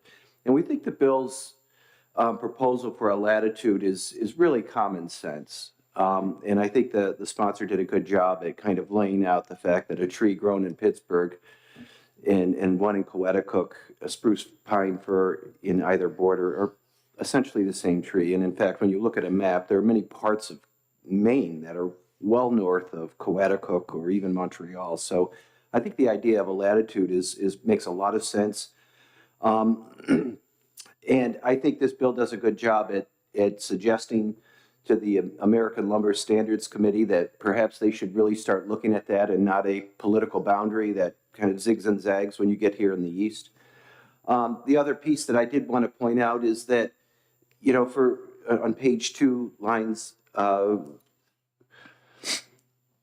does it in a couple places. Lines 10 through 11, you still have the SPF values will govern for some of these structural elements. So you still have that protection there. And again, on lines 6 and 7, also on page 2, it again iterates that SPFS standards will be used. So it's not a total abandonment of that. We think it's a bill worth pursuing. I have not seen the amendment, so we'll be curious to see what that does. But we think this is a common sense approach, and we don't think it mandates anything. And I think that's also an important piece of this. With that, I'll conclude my testimony. I'm happy to try and answer any questions. Any questions? Seeing none, thank you. Thank you. Are there any other members of the public that would like to speak to Senate Bill 503? Matt? I wasn't sure. It looked like you crossed out your speaking box. Oh, I think I just trying to fill it all in, I think. I'm sorry. Thank you, Madam Chair. Thank you, Senators. Matt Mayberry from the New Hampshire Home Builders. We are in support of this measure. Yes, this changes everything. Because when we look at this as a latitude issue, we're talking Aroostook County, Maine. We're talking Vermont, New York, Wyoming have already expressed interest that if the New Hampshire legislature should bring this forward, they want to do the same. Because right now, lumber grading is decided by the U.S. Department of Commerce. This will bring forward action that we've already spoken with the powers in Washington to go to Commerce and say, you need to look at this again. Why are these states pushing back? Because there's a political boundary negotiated during NAFTA. Did you know that next week, Pittsburgh, New Hampshire is going to be colder than Quebec?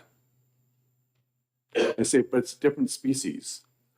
On page 2, on lines 3 and 4, that lumber coming across or from New Hampshire still has to be graded by the same folks you just heard from.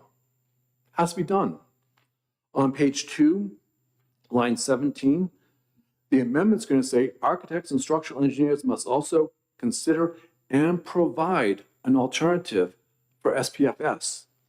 Let the customer and the developer decide what they want to do. Right now, engineers are not providing to my builders an SPFS option. They are designing SPF. They are mandating that Canadian lumber has to be brought into New Hampshire. This is jeopardizing New Hampshire jobs very clearly because the same Milan Lumber, he's at work or else he'd come down himself. He went from a 7-day work week, he's now down to 4 days.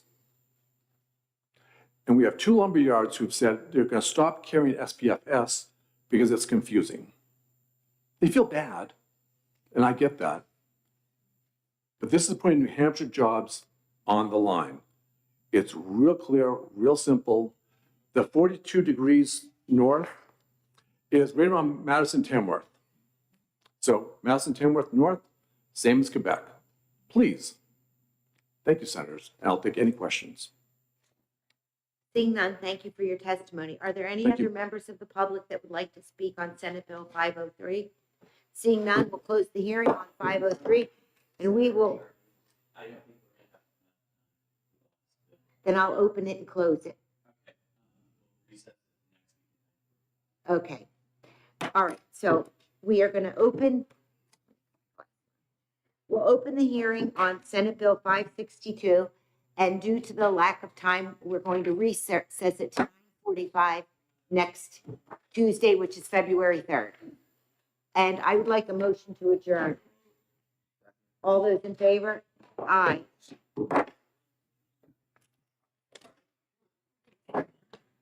Yeah. Now we have to go, well, we have a little time. We have to get 20 minutes.